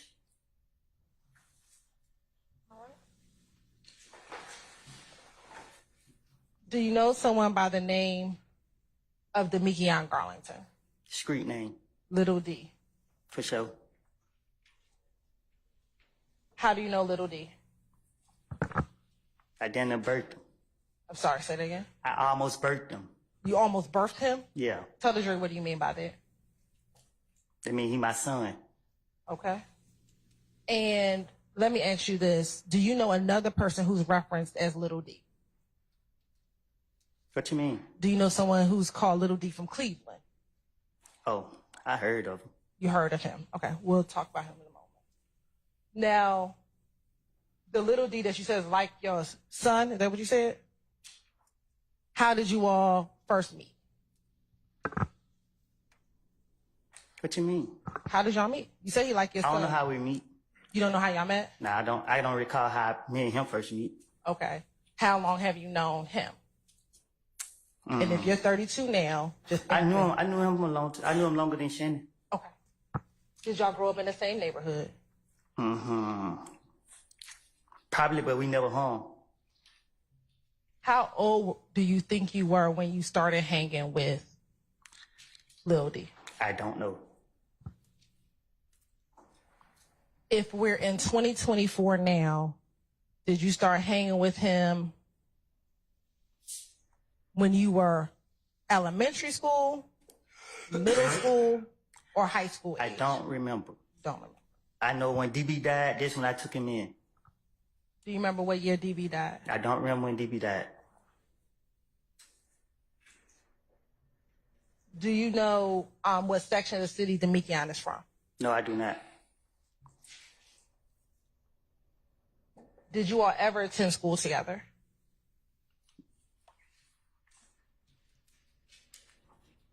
No, I can't go to school with my son. Okay. Well, when you say it's your son, how old is Demekion? If you 32, how old is he? I don't know. I don't know. Is he close to aging for you? What you mean? Is he close in age to you? He probably about 10 years younger than me. I don't know. So you say Lil D is about 22 right now. I don't know.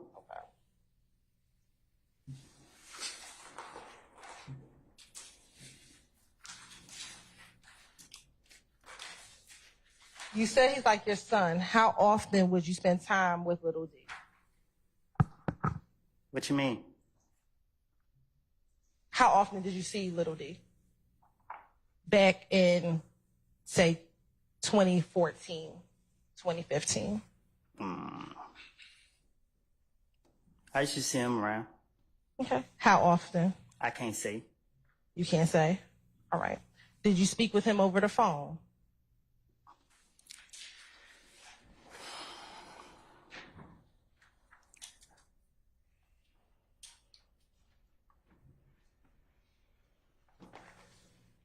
Did you speak with him on the phone?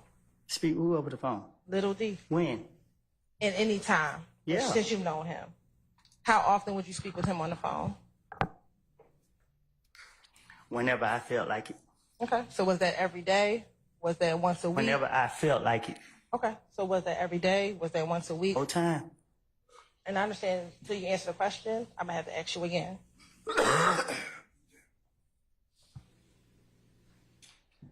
So was that every day? Was that weekly? Was that monthly? What was it? I don't know. I'll go back. In a week, how often would you see him? What you mean? When are you talking about? Back in about 2013, 2014. 2013 to 2015. Well, yeah, he stayed with me. Okay. When did y'all live together? He didn't really stay with me, but he stayed at my residence. Okay. Were you staying at the residence at the same time? But I was in jail, so Okay. So while you were in jail, he was living where you live. Prior to you going to jail, which you went to jail in 2015, that fair? I went to jail 2012, 2013, 2014, 2015, stayed in there 2019. Okay. When you went to jail before 2015, Were you in and out of jail? When I went 20 what? In 2012. 2012. How long did you stay in jail? I got out 2013. Okay. Did you go back to jail in 2013? I got at the end of the year. I went back 2014. All right. And then between 2014, did you get out of jail in 2014? Is that a yes? Yeah, I got out. And then did you go back to jail in 2015? 2014. I went to jail like a couple times 2014. Okay. So you were in and out. Right.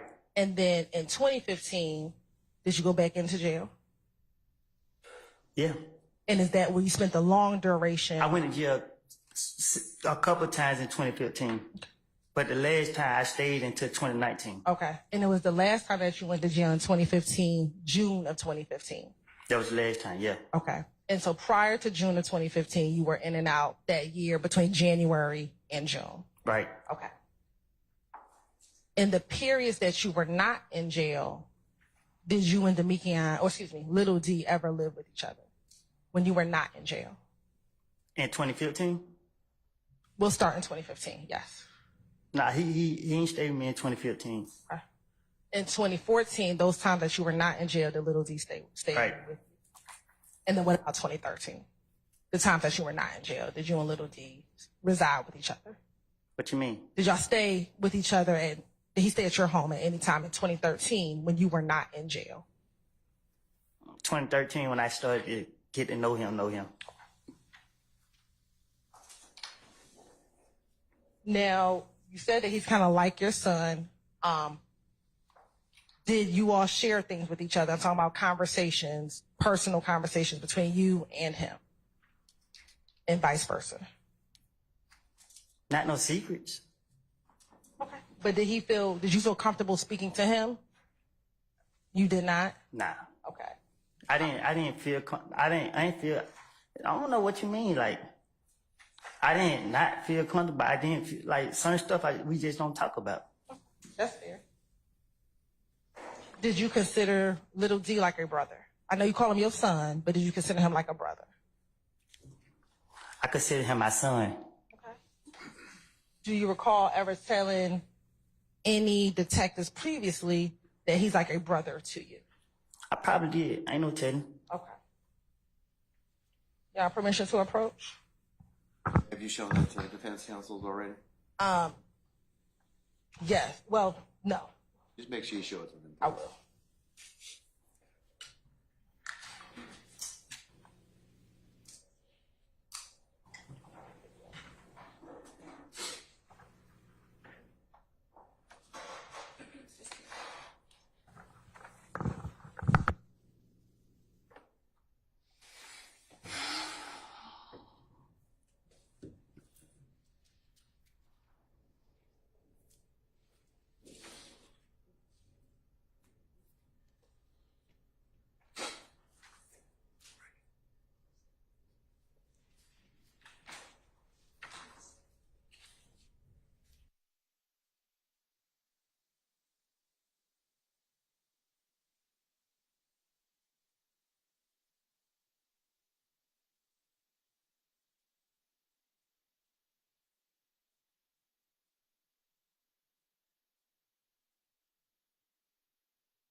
Permission to approach, Your Honor?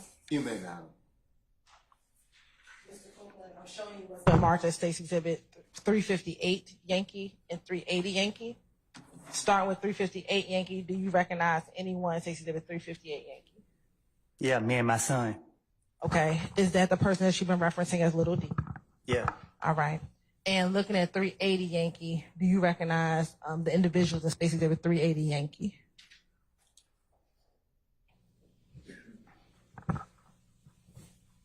You said what now? Tell me who you recognize in 380 Yankee. Oh, me and Coco, Who's Coco? the ugly boy right here. Okay. Do you see the person that you said is your son, little D, in that picture? The restaurant got their head down. Okay. Your Honor, this time the state would like to tender State's Exhibit 380 Yankee and 358 Yankee into evidence. You said 380 Yankee, Yes, Your Honor. and what else? 358 Yankee.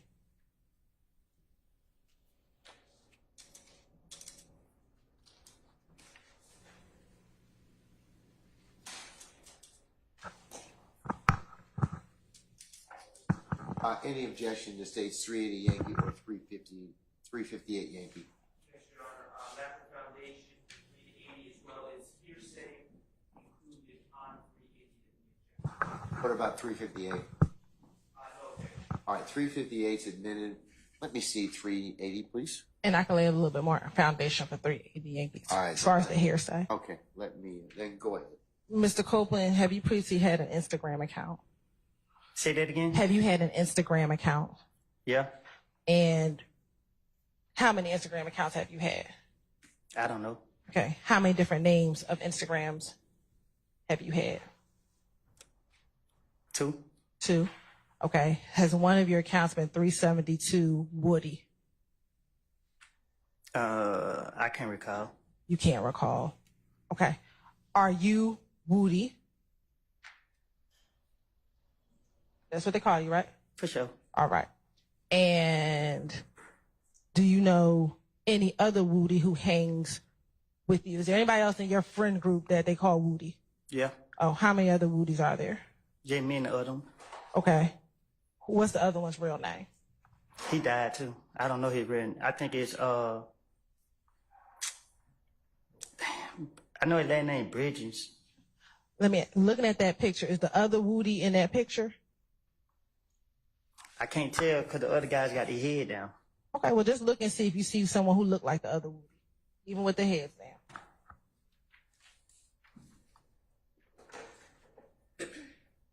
Can you show me a clear picture? When you say clear, what's not clear? Because he got his head down, he got his head down. My hand covering his face. Let me ask you this. When did the other Woody pass away? Right before I got the feds. When you say right before, meaning that year, a few months? What do you mean? I got it like September, and somebody killed him, like probably, I don't know when, but they killed him before I got out. Before you got out. Okay. All right.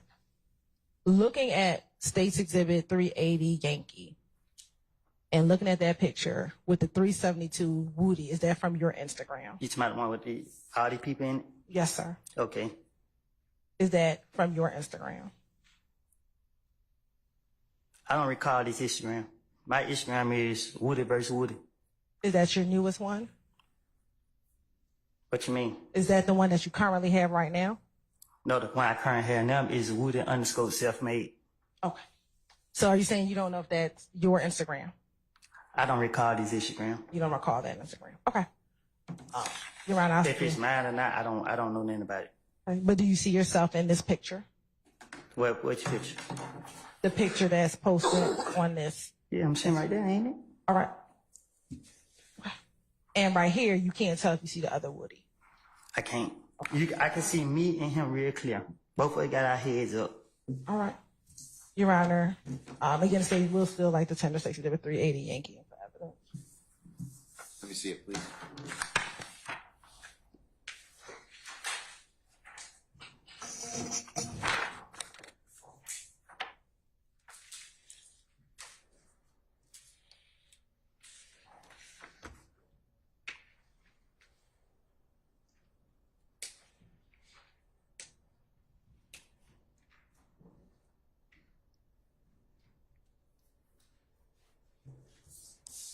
All right, any further objection to 380 Yankee, sir?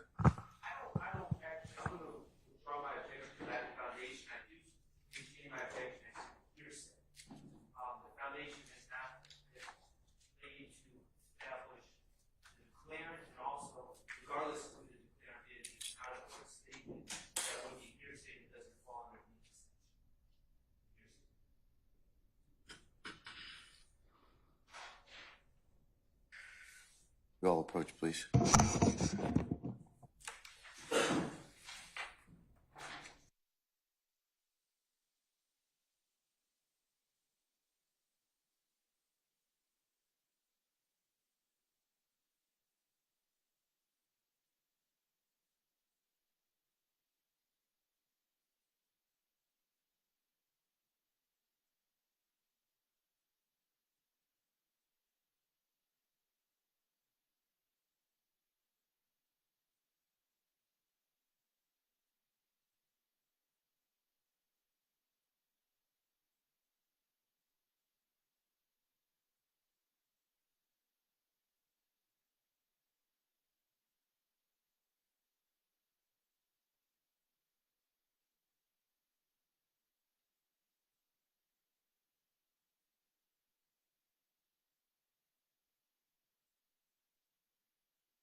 Published once it's submitted with the court's ruling.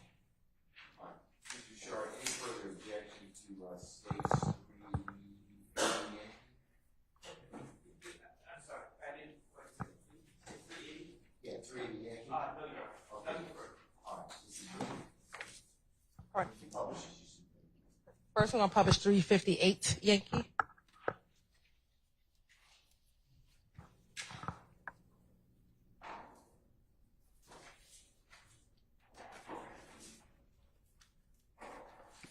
And looking at 358 Yankee, can you tell the jury, or tell the jury which of the two of you is little D, or who you call your son? Which one? The person to the left of you, right of you? What you mean? Is that little D to my right? This little D in the picture with me. Okay. And do you know about how long ago you took this picture? No, I don't. And we keep saying little D or your son. Do you know his given name? His real name? No. Do you know his real first name? You said Demikian Garlington. Okay. And is that the person that you know is little D? This little D right here in the picture with me. And is that Demikian Garlington? This little D right here. Is that Demikian Garlington? If this was his name, yes. Okay. Now showing you 380 Yankee. And can you zoom in to the picture?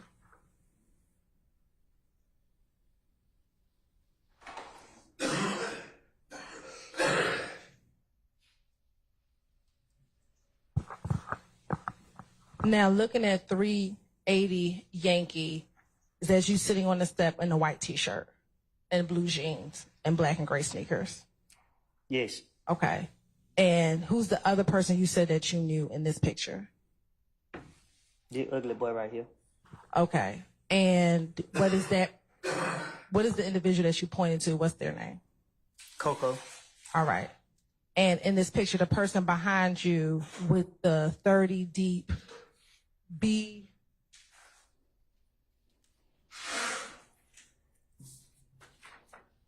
I think it's BITXH shirt on. Do you know who that is? I can't recall who that is. You cannot recall. Does that look like Demikian or Little D?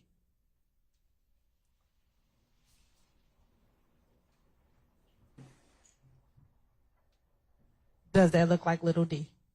The head cut off. Okay. If you could, can you turn your chair around and look behind you?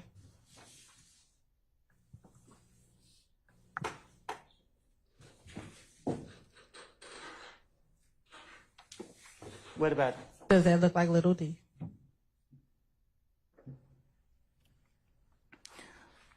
I guess. Okay. Well, is someone you call your son? Does it look like the person you know I to be your can't see son? that. I just told you that from the beginning. Okay. All right. What, if anything, are you doing with your hands in this picture?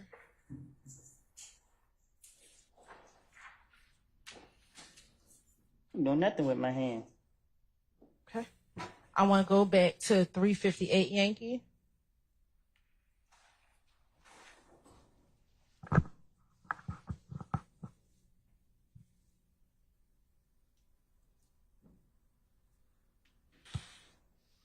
What, if anything, are you doing with your hands in 358 Yankee? What you mean? What, if anything, does what you're doing with your hands symbolize, if anything? A bird. Okay. Does it mean anything specific? No, throwing up a bird. Why are you throwing up a bird in this picture? Because I'm from Mechanicsville. Is that the symbol for Mechanicsville? We represent a bird. Okay. And then what about Demikian? Are you familiar with the hand gesture that he's using? Say that again. Are you familiar with the hand gesture that Demikian is using? And Now, I don't know what that for to mean. you don't know that. Okay. How is your relationship with Little D today? Meaning? Do y'all still have the same relationship that you had back in, say, 2015? No, we don't. Okay. How has it changed? I wanted him to lie for me, and he wouldn't. Okay. And when was that? Back in the day. When you say back in the day, what do you mean?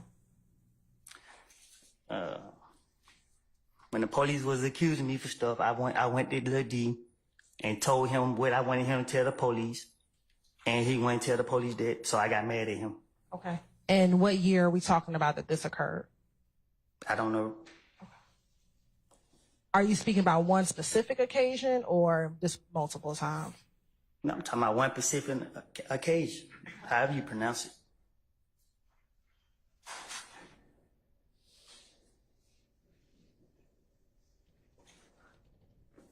And is your testimony that you have not been friends with him since that time? Now, I have spoken with him, but our friendship ain't been the same. When you think about your friendship with Demikian and your friendship with Shannon, at this point, who are you closer to, Shannon or Demikian? Myself. Okay. But outside of those, I'm speaking specifically about those two individuals. Between Shannon and Demikian, at this point, who, if either of them, are you closer to? I don't understand what you're trying to say. You and Demikian, that's like your son, right? Right. And you said that the two of you, Your Honor, I'm just trying to clarify for Mr. Copeland. I'll sustain the objection. You can still rephrase. You consider Demikian like a son. Is that fair? Name objection. I'll sustain the objection. Who are you closer to today? Demikian, Shannon, or neither one of them? God. Okay. That's good that you're close to God, but I'm talking about Demikian, Shannon. Who are you closer to today? Demikian, Shannon, or none of them? Or neither of them? I guess neither. I don't know how to answer that.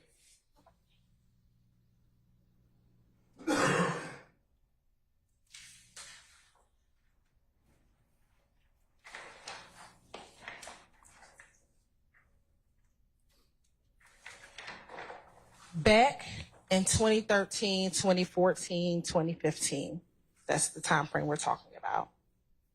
How close was the relationship between you, Shannon, and Little D? It was difficult. You said it was difficult? Right. How was it difficult?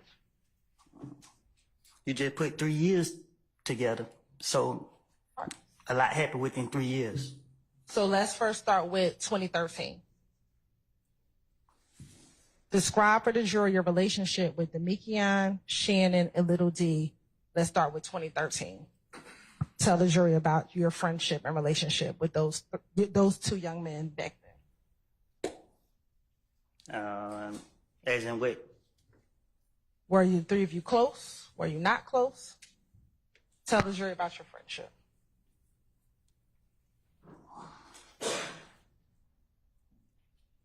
Look, I took special ed classes. You got to talk to me in a way that I can understand.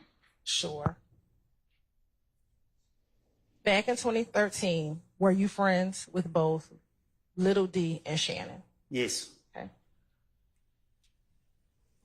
How close were the three of you back in 2013?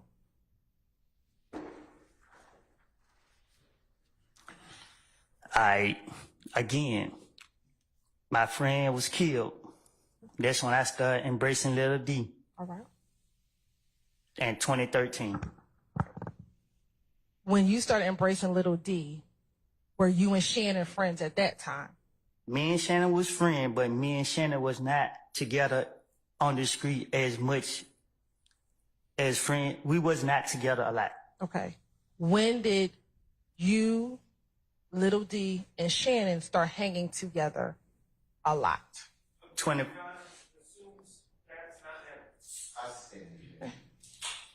Did you, Shannon, and Little D hang out together? Yes. When did the three of you start hanging around each other? The longest I've been out of jail was 2014.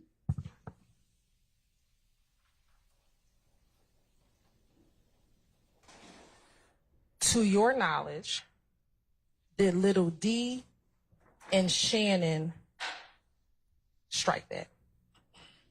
How did the three of you all start hanging out together? I don't know. Okay. Did you introduce Little D to Shannon? No. Did you introduce Shannon to Little D? No. Okay. Did Little D and Shannon know each other before they knew you?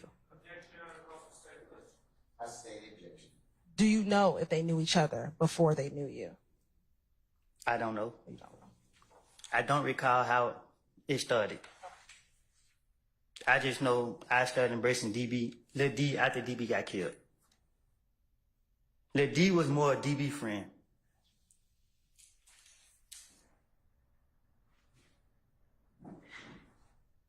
After DB passed, you embraced Little D. Did the two of you start hanging out with Shannon after that? I just said, how could I say this? Me and Shannon wasn't together in so long to be on the street. So I don't know when our three of us was able to get together. I just know at one point we used to go to the club together. Did y'all do anything else besides go to the club together? Yeah. What? Objection, Your Honor. May we approach? Sure.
So we said that you all would hang out.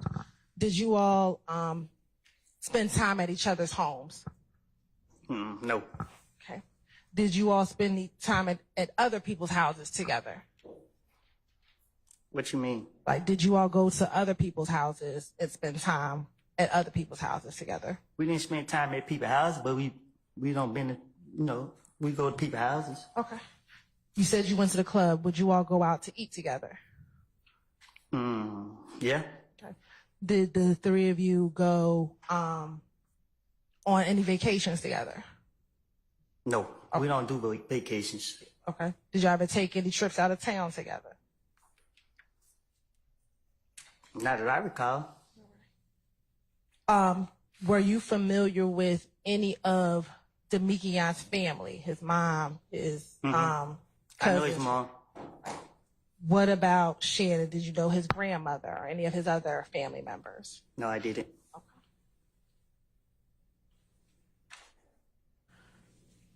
You have children. Did they have any type of relationship with your children, Little D or Shannon? No. Okay. Not that I know of. All right. What about you? Did you ever spend time? Let me back up. Does Little D have children? Ain't no telling. Okay. To your knowledge, does Little D have children? Not to my knowledge. All right. To your knowledge, does Shannon have children? I think so. Okay. Have you spent time? Well, Shannon have children. Yeah. Have you spent time with his children? I have. Okay. Have you taken them to birthday parties? But my relationship with his children is not through him. Okay. Who's it through? Their mother? Yeah. Okay.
No permission to approach?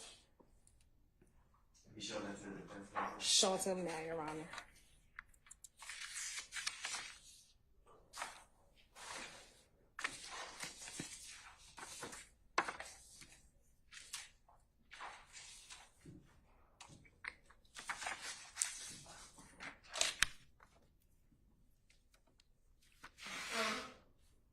You have to look at this one. This one.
Mr. Copeland, I'm going to show you what's been marked as State's Exhibit 355 Yankee.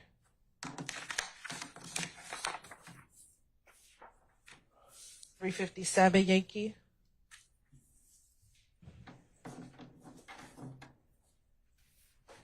$345 Yankee. $346 Yankee. $359 Yankee. And $374 Yankee. First, I'm going to start with $345 Yankee. Can you tell me if you recognize anybody in State's Exhibit $345 Yankee?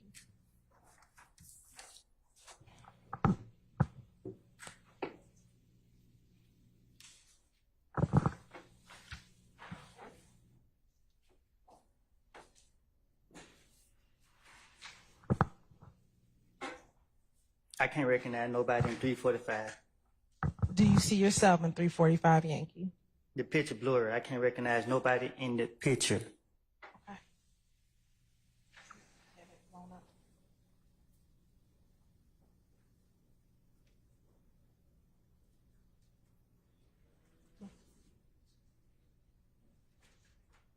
Okay. We'll come back to 345 Yankee. I'm now showing you what's been marked as State's Exhibit 346 Yankee. Tell me if you recognize State's Exhibit 346 Yankee. It's blurry as well. Okay, so you can't see that. All right.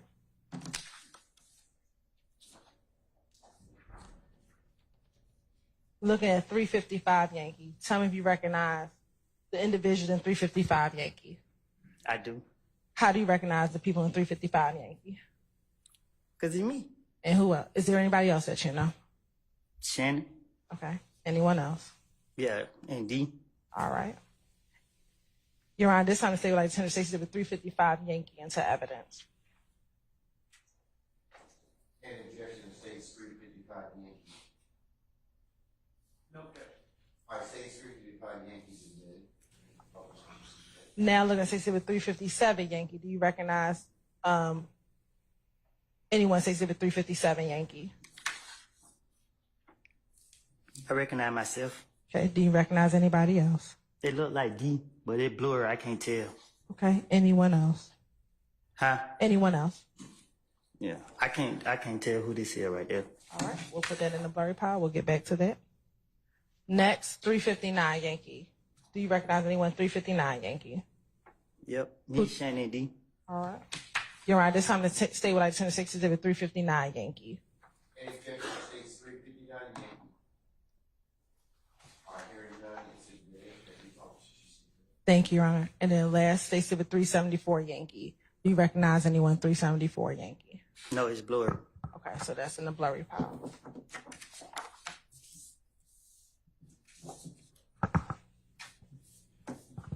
Court's indulgence for one moment.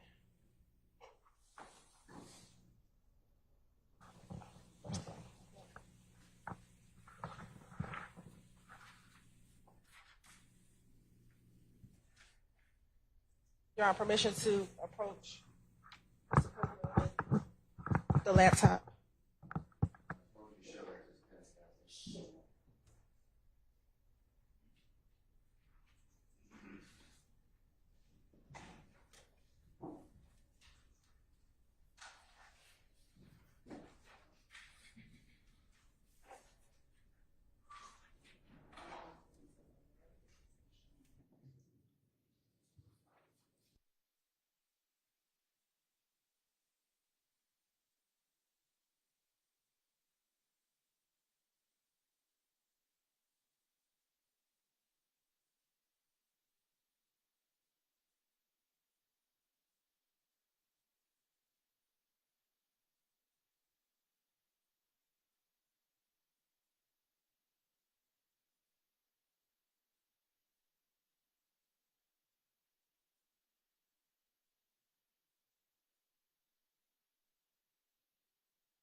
I'm gonna show you first, things first, I want you to confirm it.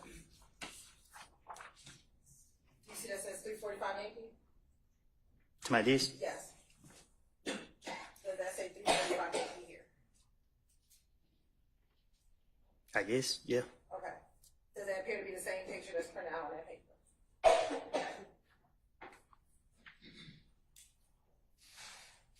It looked like it. All right.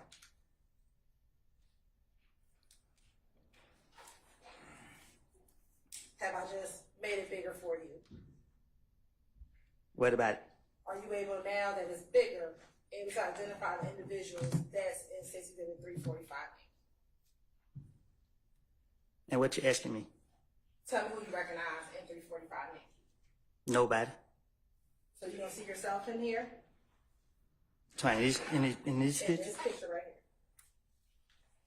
This photo me? Does it look like you? I ain't never seen this picture before, so Not that I've seen it before. Does it look like you? yeah. Okay. Do you see anybody else that you recognize?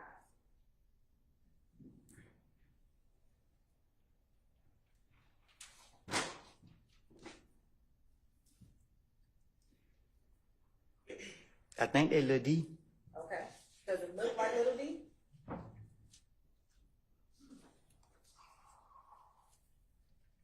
Mm-hmm. Is that a yes for the record? All right. Do you see anyone who looks like Shannon in that picture? No. No. They Lil Rick. That's Lil Rick. Okay. Is there anyone else that you may recognize in that picture? Done. Okay. Anyone else? That's it. You say Don or Dot for the record? Who? The person that said, what's the name you just said? Done. Dot? Yeah. D-U-N-T? Yeah. Okay. You're on this side of the state like the 10 to 6 to the 345. Any objections, days 345 Yankee? Yes, Your Honor. Thank I you. believe it's cumulative. You done photos at this point? That's it. And I have a response to Kim today.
All right, let's take 10 minutes and then we'll see where we are then. See where the day leads us. All rise. I got a headache.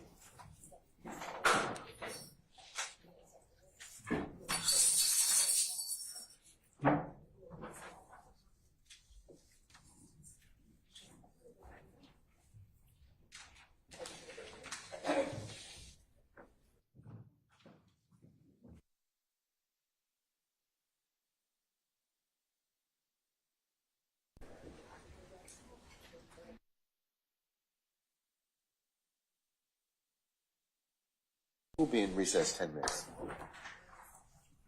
I might take the fifth.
Up the other matters that we have pending. Yes, Your Honor. All right, summon our jurors, please.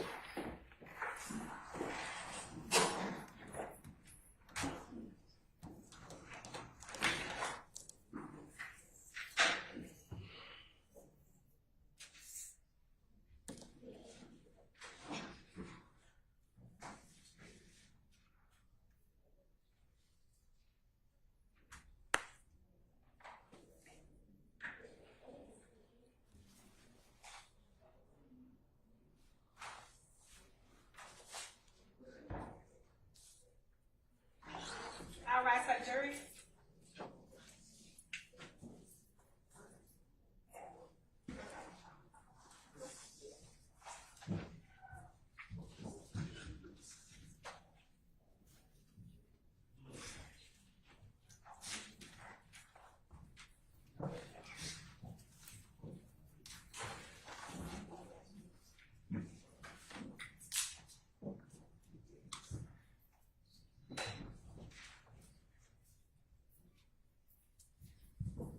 Your Honor, all jurors are present and accounted for. All right, ladies and gentlemen, please be seated.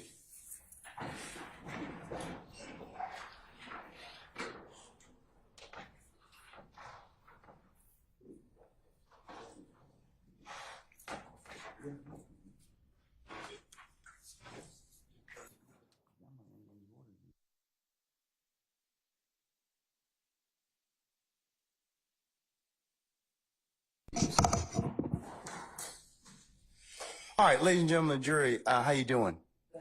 All right, listen, it's, as you can see now, the hour is almost 6 o'clock, and, there's some things we had to take up. So we're going to recess for the evening, okay? So tomorrow morning, 9:30 for an anticipated 10 o'clock start time. All right, any ministerial inquiry of me? Okay. All right, ladies and gentlemen, let's go through your customary nightly admonitions. Okay, remember, as you leave here today, remember to leave your notepads in the basket. Do not discuss this case in ones and twos or back there as you are in your in your headquarters at your deliberation room, or as you're going back and forth to your homes of residence in our great county. Also resist temptation as well to even as in ones and twos for you to discuss the matter. Remember, I told you that it would be a violation for you to recap or otherwise handicap the testimony as you sit back there, because remember, you can only consider this case properly and lawfully, bless you, at a time and place and space that the court kind of tells you you're able to authorize you to do that. Remember, you cannot seek the advice of any third parties, any third party websites, any research or reference materials, any other things that would allow any extra information, okay? Remember as well that if anybody should talk with you about this case in your presence or hearing, you need to, of course, let myself and Sergeant Ingram know immediately. And remember, you cannot go by any scenes that may be depicted or may have been talked about during this case at all. And remember, you can't take any pictures, discussions, or anything. So it's just that you're supposed to consider only what's been presented in this courtroom. All right, ladies and gentlemen, as well, thank you for your patience. Thank you for the attention that you've given this matter, and the attention and patience you'll continue to give this matter. And unless you have any other ministerial inquiry of me, I'm going to release you till tomorrow morning at 9:30 for an anticipated 10 o'clock start time, okay? All right. All rise for our jury.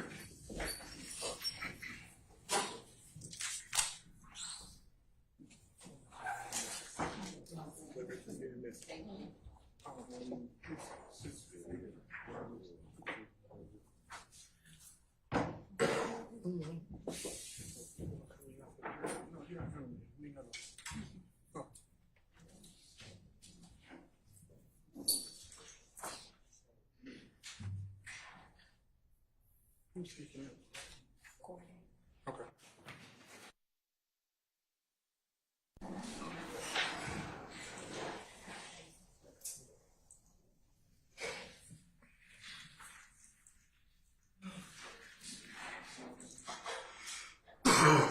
Excuse me.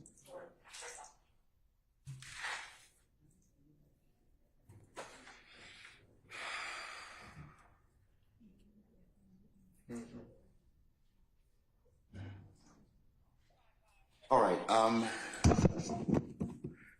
Mr. Copeland. Sir, over here. Over here. It's me.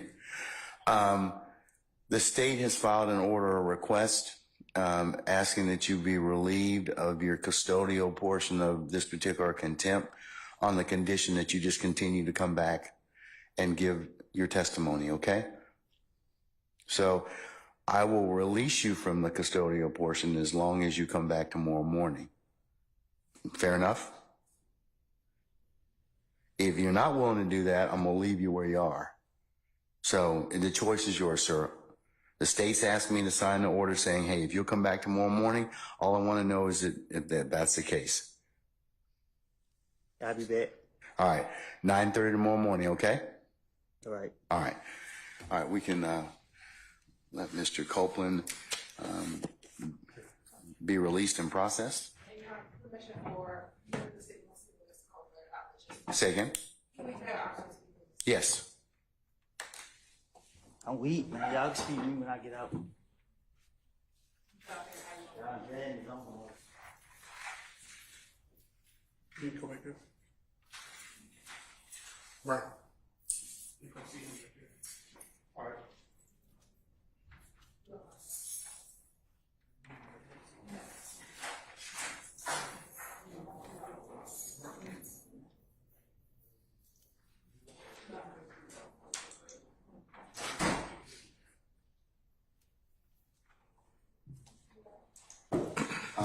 That order, I'll go ahead and sign it, and I'll also make a copy of it as the next court's exhibit in order, and we'll e-file it this evening, okay? All right.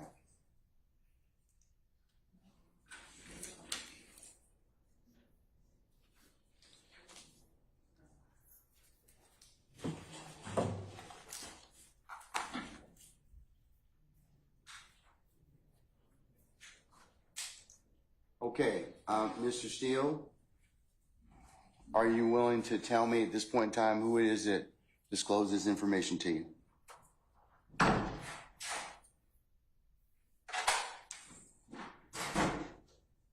Unbeknownst to me, Gactyl is here, but they're not being allowed into your courtroom. I presume they're outside. So I'll wait on them to come in. I'm asking you, sir, because the contempt is for you. It's not to the Georgia Association of Criminal Defense Lawyers. Well, I didn't call, but Okay, and that's, let me just finish.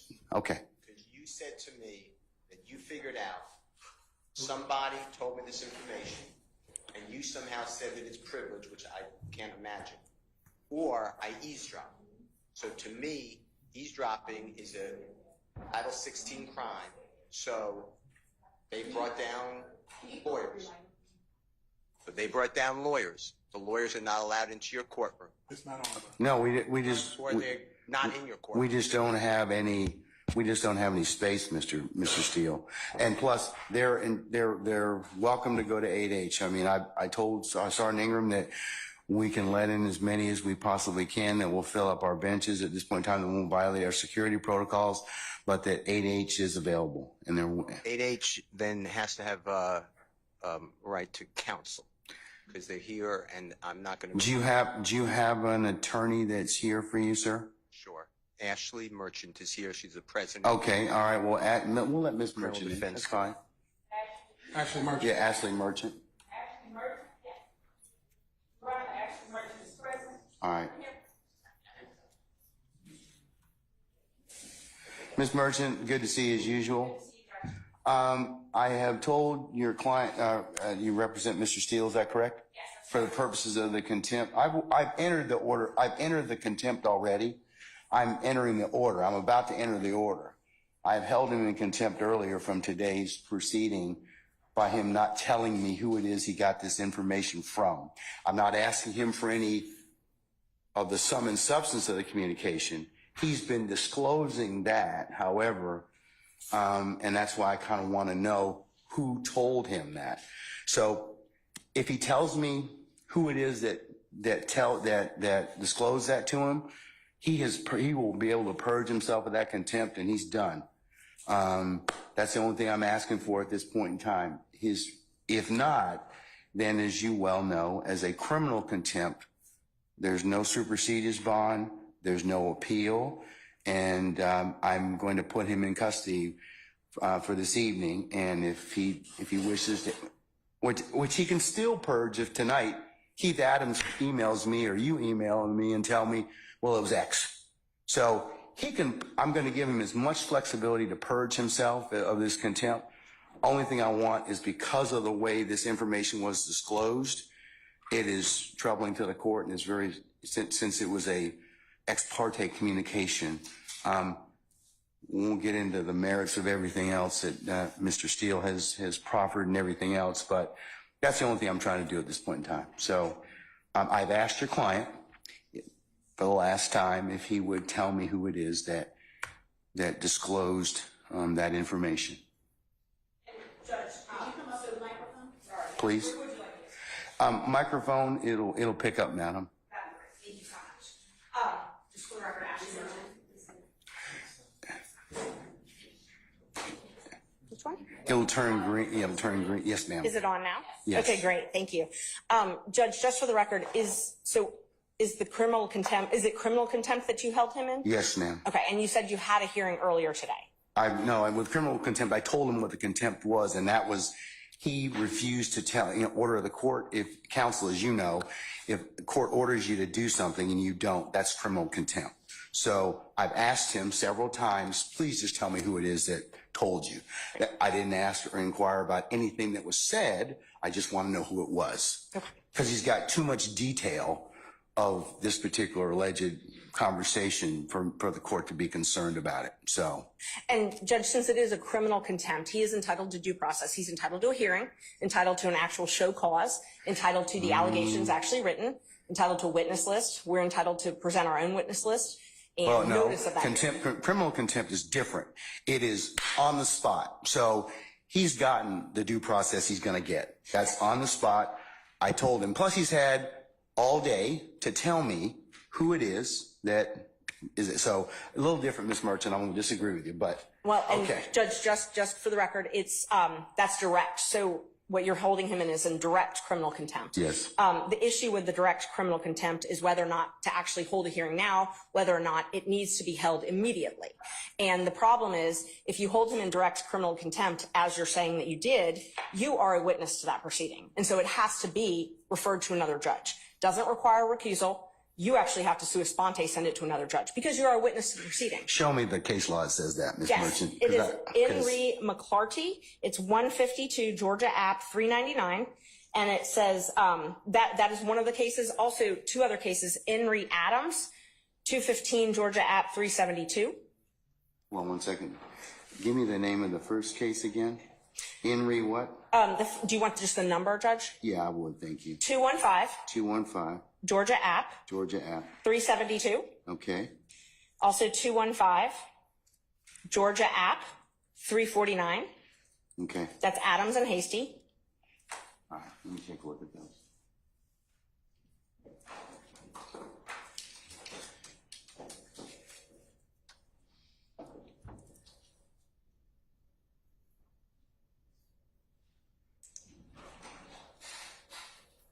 You have anything a little more current than 1994?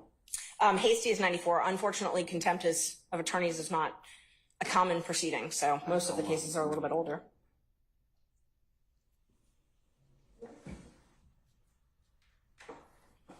But I do have other.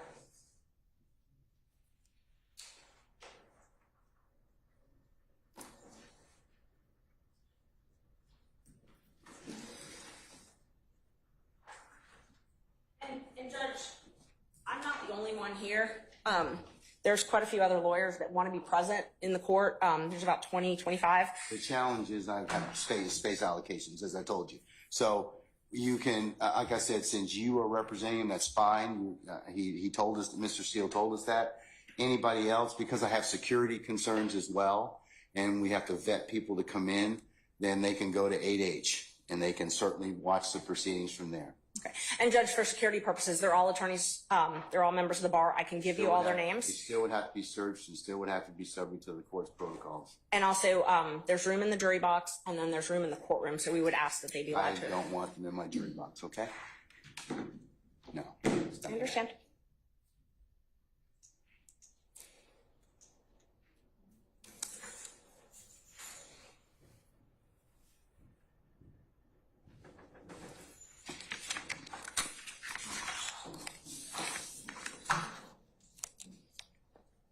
May one additional attorney come in, then Alex Susser. And we're here on behalf of Gactel for our strike force. He is the chair of the strike force. I'm the president of the Georgia Association of Criminal Defense Lawyers and also a member of the strike force. So can he come in as another attorney, co-counsel? Yeah, I certainly may, sure. Great. Alex Susser. Alex Susser. Thank you, Judge. Henry Adams, it has two issues. One is the motion for disqualification, okay, and that's and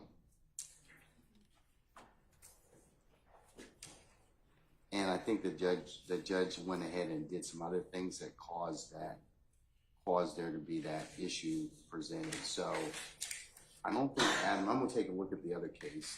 That was Henry Adams. That was 215 Georgia 372. I'm gonna Yes. look at the other case just a second. And there's several others when you're ready.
Yes.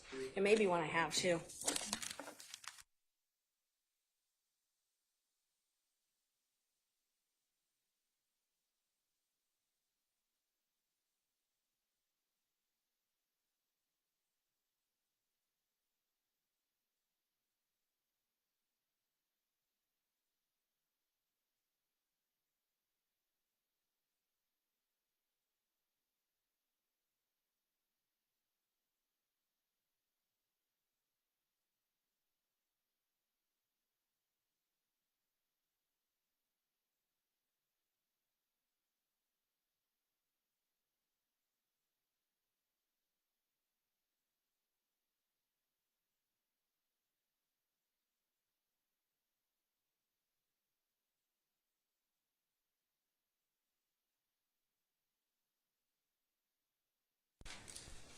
Hasty's conduct didn't rise to a level that necessitates warrant summary contempt by the court. That's the difference with Hasty than in this particular case. So And I distinguish your two cases that you've given me thus far. oh, those were only the initial two. I had a couple others. Okay, go ahead. As well. Yes. So Ramirez versus State, it's 279 Georgia 13, 2005. It also You said 279 Georgia what? I'm sorry. Georgia 13. Georgia 13. It's a 2005 case, Right. and it defines direct contempt and explains that it must actually interfere with the proceedings to be direct. There's also a couple other cases on that.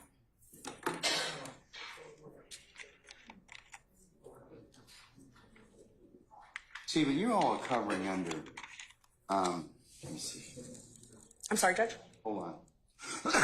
Just a second. Pardon me.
The contempt is direct. The trial court has the power after confording the contemptor to opportunity to speak in his own behalf, announce punishment summarily and without further notice or hearing. I already did that, Mr. Steele. He's already told me, I already gave him the opportunity to do that. So we had that conversation this morning already. So and Judge, so there's a couple different issues.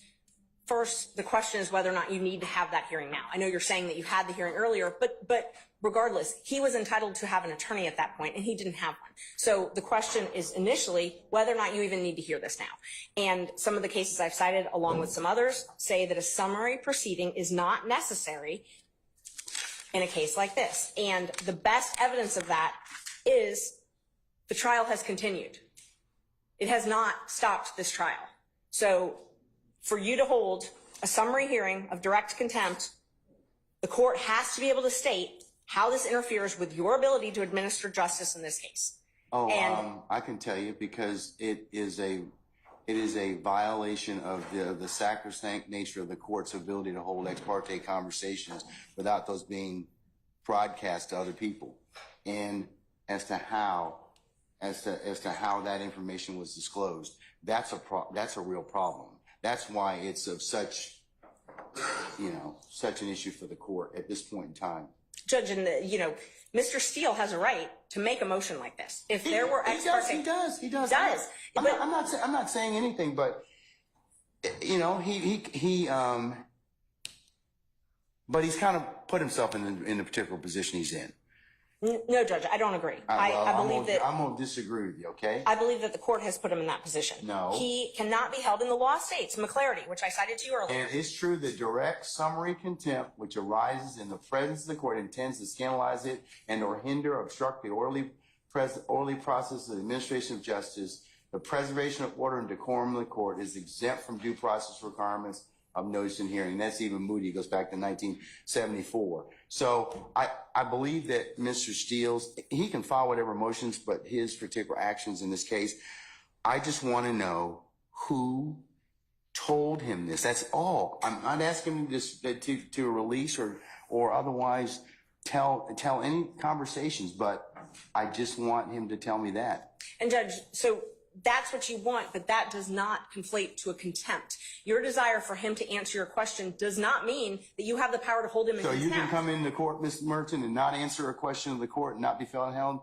in contempt? If it's a question that the court is not permitted to ask, yes. Okay, well, this is a question the court's permitted to ask. And it's our position, if we had a hearing, we could explain to the court why he is not required. First of all, the court accused him of eavesdropping. That is a crime. He has a Fifth Amendment privilege against answering those questions. Rule 1.6 protects all confidential information that is gained not from your client, but in representation of your client.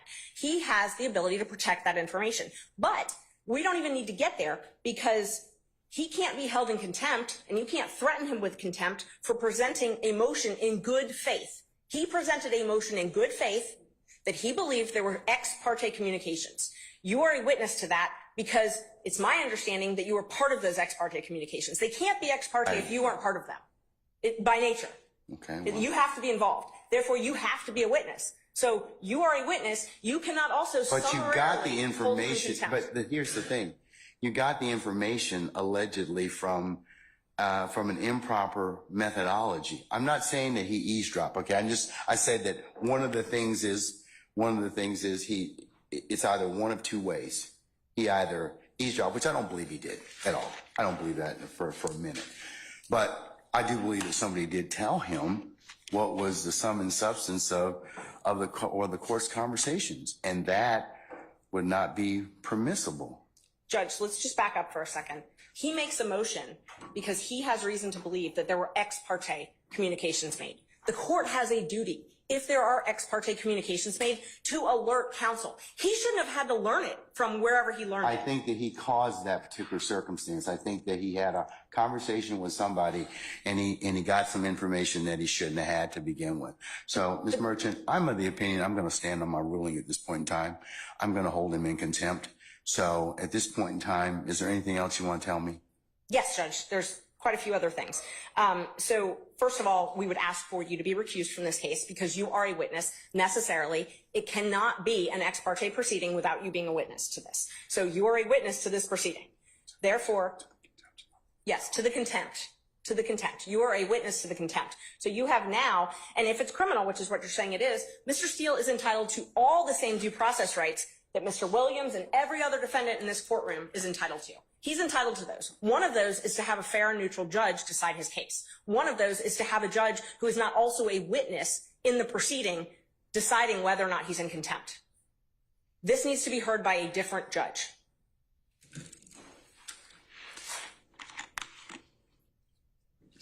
And he has the right to subpoena witnesses. He has the right to an attorney. He has the right to due process, notice, a show cause hearing, notice of the alleged violation, whatever rule it is that the court believes, and a hearing where he can call you as a witness. You can testify. You are necessarily a witness. You can't, for it to be ex parte, you have to be a witness. It can't be both ways.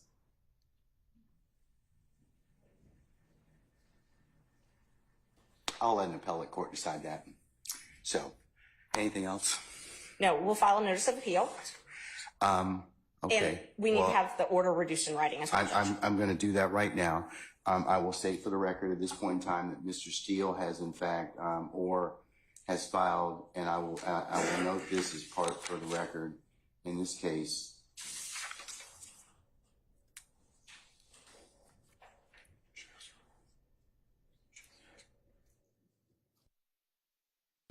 He has filed a motion to set aside the contempt. He's filed a motion for a supersedis bond, and he's filed a notice of appeal, all of which I will include as the next court's exhibit in order. But I'm reducing the contempt to writing. And I mentioned earlier, he can purge himself of the contempt just by telling me who it was, and he can do that this evening. He can do it right now. He can do it at any point in time. If not, I'll revisit the circumstance on Friday. And Judge, we would ask that you grant the bond. At this point, grant him a bond on that issue. You don't get a supersedis bond on a criminal contempt, though. You can grant him a bond. No, you don't get one on that one. The civil is the one that you can hold him until he complies with the order. And I'm sorry, I think in just the case law on that is in Ray Hughes. Hold on. Right.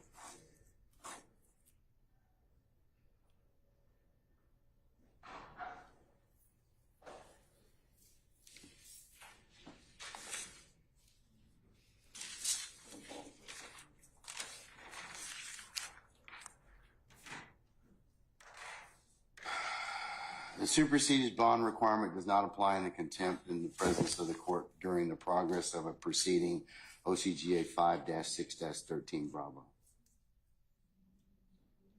So, you don't get a supersedis on that, on a criminal contempt, respectfully. So, Judge, just to clarify, it's your ruling that this is a criminal contempt that Mr. Steele has committed, not a civil indirect contempt. That's correct. The judge, and that's the reason I'm asking is because the N. Ray Hughes case, which is a 2009 Court of Appeals case, 268, Georgia Appeal 66, lays out the distinction, as does the Ramirez case. There's a case that, in fact, I'll do you one better, sir. In fact, there is a recent pronouncement out of our appellate courts. Well, Judge, I think I'm addressing a slightly different point of law. It is. Hold on, sir. 1 second.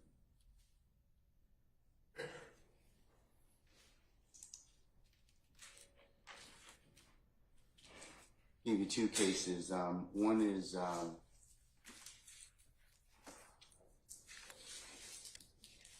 it's Untema. It's UNTEMA versus Smith, and that's 371 Georgia Appeals 19.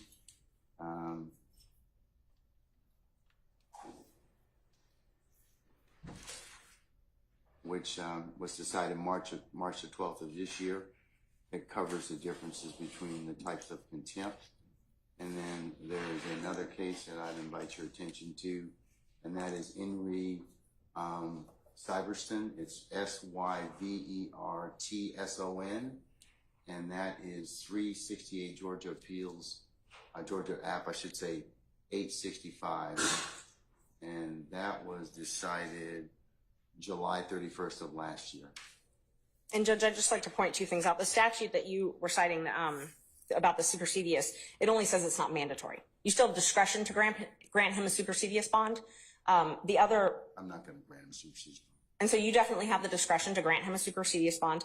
The other issue is if it is a criminal contempt and you are finding him guilty of criminal contempt, then we have to have a sentence imposed. Now, civil is where you get to hold him until he complies. No, criminal is where you get to impose a sentence, maximum 20 days and a $1,000 fine.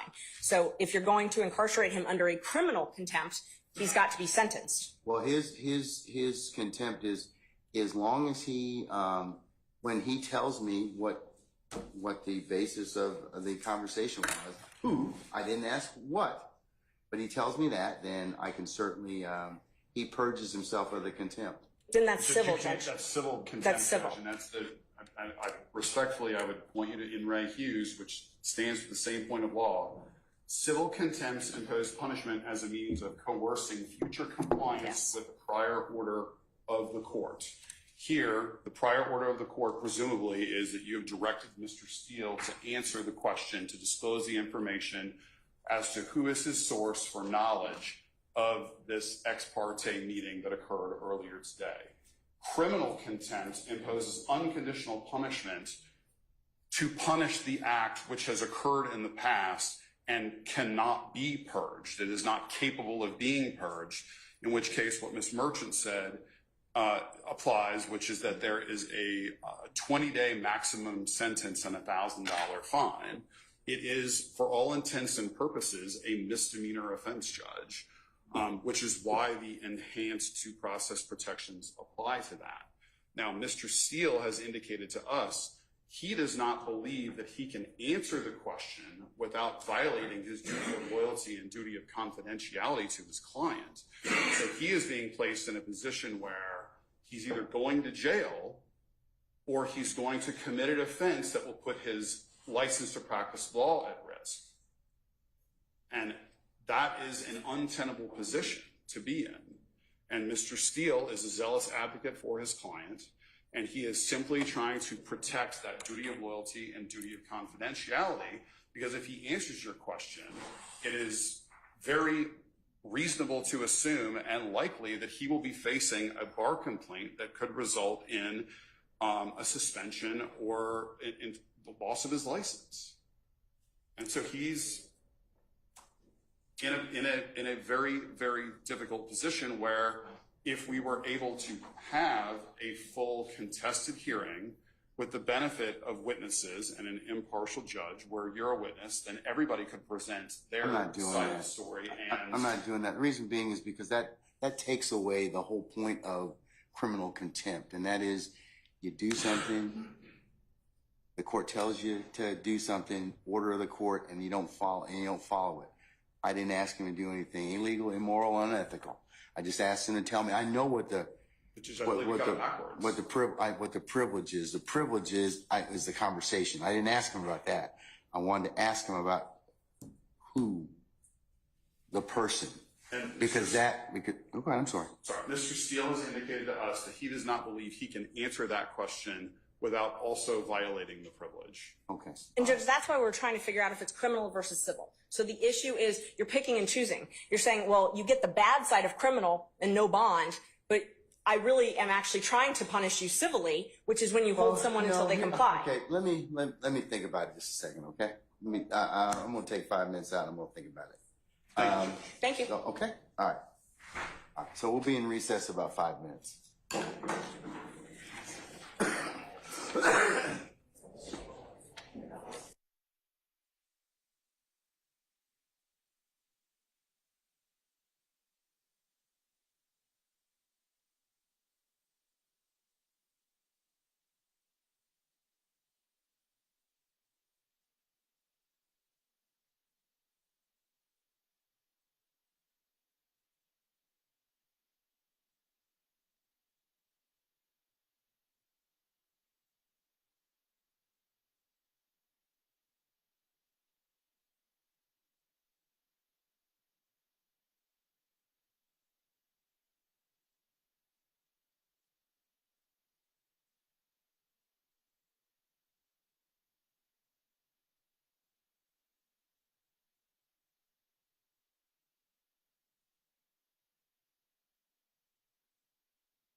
All right, thank you, madam.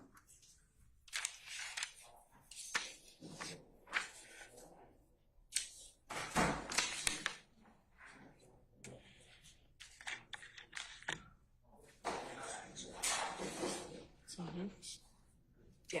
Yeah.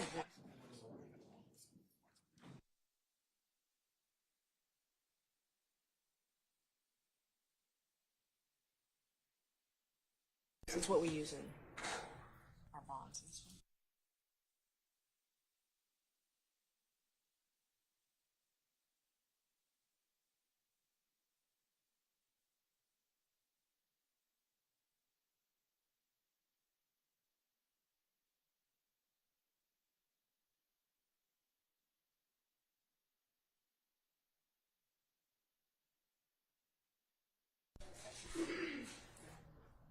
Sergeant Brown, is everybody present?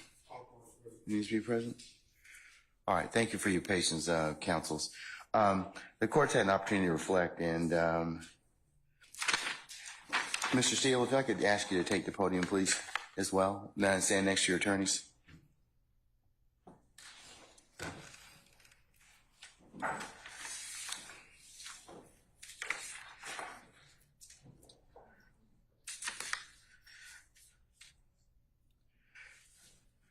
Okay, Ms. Merchant, Mr. Steele, and I apologize. Mr. Susar, Judge. One more time? Susar. What, spell your last name for us? Susor, Sierra, Uniform, Sierra, Oscar. You're a good man. Good man. Okay, all right. Okay. All right. Thank you, sir. Okay, Mr. Susar as well. All right, counsels, I've made a clarification or to the order of contempt. Mr. Steele, I am going to hold you under, still hold you in summary criminal contempt pursuant to OCJ 15-1-3, subpart 3, for your failure to comply with my earlier order to today. I'm going to order that you be taken into custody, incarcerated in the Fulton County Jail for no more than 20 days for this contempt. Those 20 days consisting of every weekend for the next 10 weekends. And you'll be reporting to 901 Wright Street Northwest, Atlanta, Georgia, 30318 at 7 p.m. on Fridays. And you'll be released on 7 p.m. on Sundays. And it's to commence this Friday, June the 14th at 7 p.m. and not to end until Sunday, August the 18th at 2024, 7 p.m., subject to further order of this court. And that will be entered and e-filed, and you may take whatever steps you and your counsel deem appropriate after that. Okay? Can I ask a question? Sure. I'm going to file a notice of appeal, but for whatever reason that doesn't take, and you don't give a bond, then I'd ask that I can be with Mr. Williams and we work on our case all weekend, for all those weekends. Otherwise, I can't prepare. I speak with Mr. Williams all the time. That's up to you, and sir. I will, sir. If that comes to pass, you have my support. I will talk with our sheriff, and we may be able to make that work. Okay, if that should occur. Okay. All right. Okay. All right.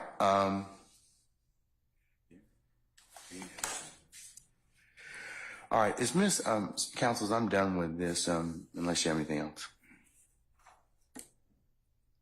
All right. Thank you. Thank you, Miss. Thank you, Miss Merchant and Mr. Susar. Thank you. Okay. All right. May we get a copy of that? Yes. In fact, the clerk is going to file a copy. It's going to be e-filed. It'll be on the e-file system momentarily. You should be able to get a copy of it from there, directly download from there. And Judge, Ms. Merchant and I will file entries of appearance on behalf of Mr. Steele. Sure, that would be great. Thank you so much. Okay, all right.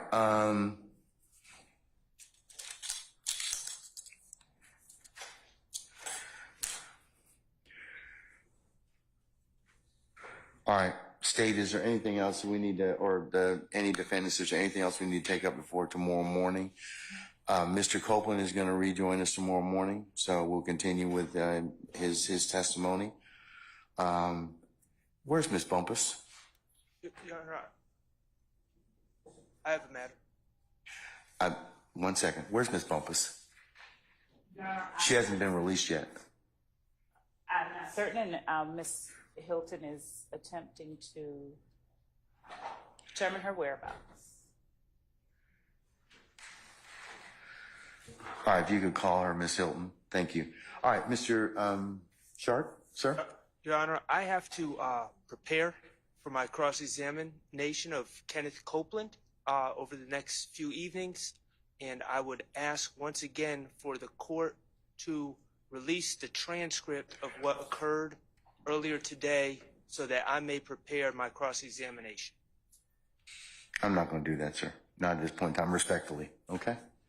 Well, Your Honor, respectfully, and if it's not released by the time that we cross-examine Mr. Copeland, our defense will be hindered. Sir, that'll be an issue you can certainly raise then and now, but I'll think about it. But at this point, I'm not inclined to release the transcript of the court's ex parte hearing because of the way it was the way it was disseminated.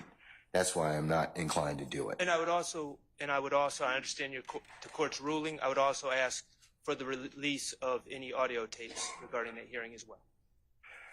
Well, the only audio tape that I know of is maintained by Miss Weaver, who tapes her proceedings in order for her to prepare a transcript. So, okay. Well, I don't know. She may not have any, but we'll see. Okay. Your Honor, good evening. Carson Matthews on behalf of Mr. Cooley. We were making that same request, Your Honor, for that transfer. We believe it potentially could contain some Brady material. Sure. Okay. All right. Unless there's anything else, counsel? I join that, and I also believe I advised the court the reason that I also want for confrontation cross-examination is supposed admissions Mr. Copeland made about our case outside our presence, and based upon information and belief, the court handed Mr. Copeland allegedly the long false swearing and perjury, and if that's true, I'd like to also talk with him, if he'll talk, about how that came about. I'd like to read the transcript. So I'm joining in, but also it goes to matters that are discussed about the case based upon information and belief. Madam. Your Honor, there was no matter to which either counsel for either of the defendants was a party. There was no matter to which either defendant in this case was a party that was had or held outside this courtroom. So we would ask that the court deny what is being requested of the court, because that is something to which neither defendant is entitled. Your Honor, the witness is on the witness stand. Your Honor, the witness is on the witness stand. The witness is testifying under the RICO Act, which covers all of the defendants. As I understand upon information, believe that that particular witness has stated again on Friday that he was not going to testify. And today, it was a different scenario. And based upon it, Your Honor, we believe that we should be entitled to that on the Brady, because we believe it's potential Brady material. All right, sir. And it's covered under the RICO statute. He's testifying because all of these defendants under RICO. So we all are part of this witness's testimony. Your Honor, I would additionally point out that the question to which Mr. Copeland asserted a Fifth Amendment privilege was, how old are you? On Friday. Yes. Yeah. All right. I'm going to deny your motion, at this time, Mr. Matthews. Your Honor, I don't understand the state's argument that we are not a party. This gentleman was sworn in as a witness against all of our clients. He is sworn in as a witness specifically against Mr. Stillwell. Conversations with that gentleman were occurring apparently ex parte without our knowledge, without my client's presence. And I don't understand how the state with a straight face can possibly say we are not a party to matters concerning a witness sworn in trial to testify against our clients, we are certainly a party. Okay. And we were denied the right to be present. All right. Thank you, sir. I'm still going to deny it. All right. Anything else? We would ask for a copy of that transcript since it's germane to the contempt. So we will be asking for that in the court order. I assume it's this court order, since that is. It's an ex parte matter, so you're not going to get it unless the appellate court wants to see it, if it's accepted. So, but I'm not going to give it to you at this point in time. Your Honor, I assume the Harvey rule applies. Yes, sir. Thank you. All right. All right. See y'all tomorrow morning, okay? 9:30 for an anticipated 10 o'clock start time? Okay, we're in recess.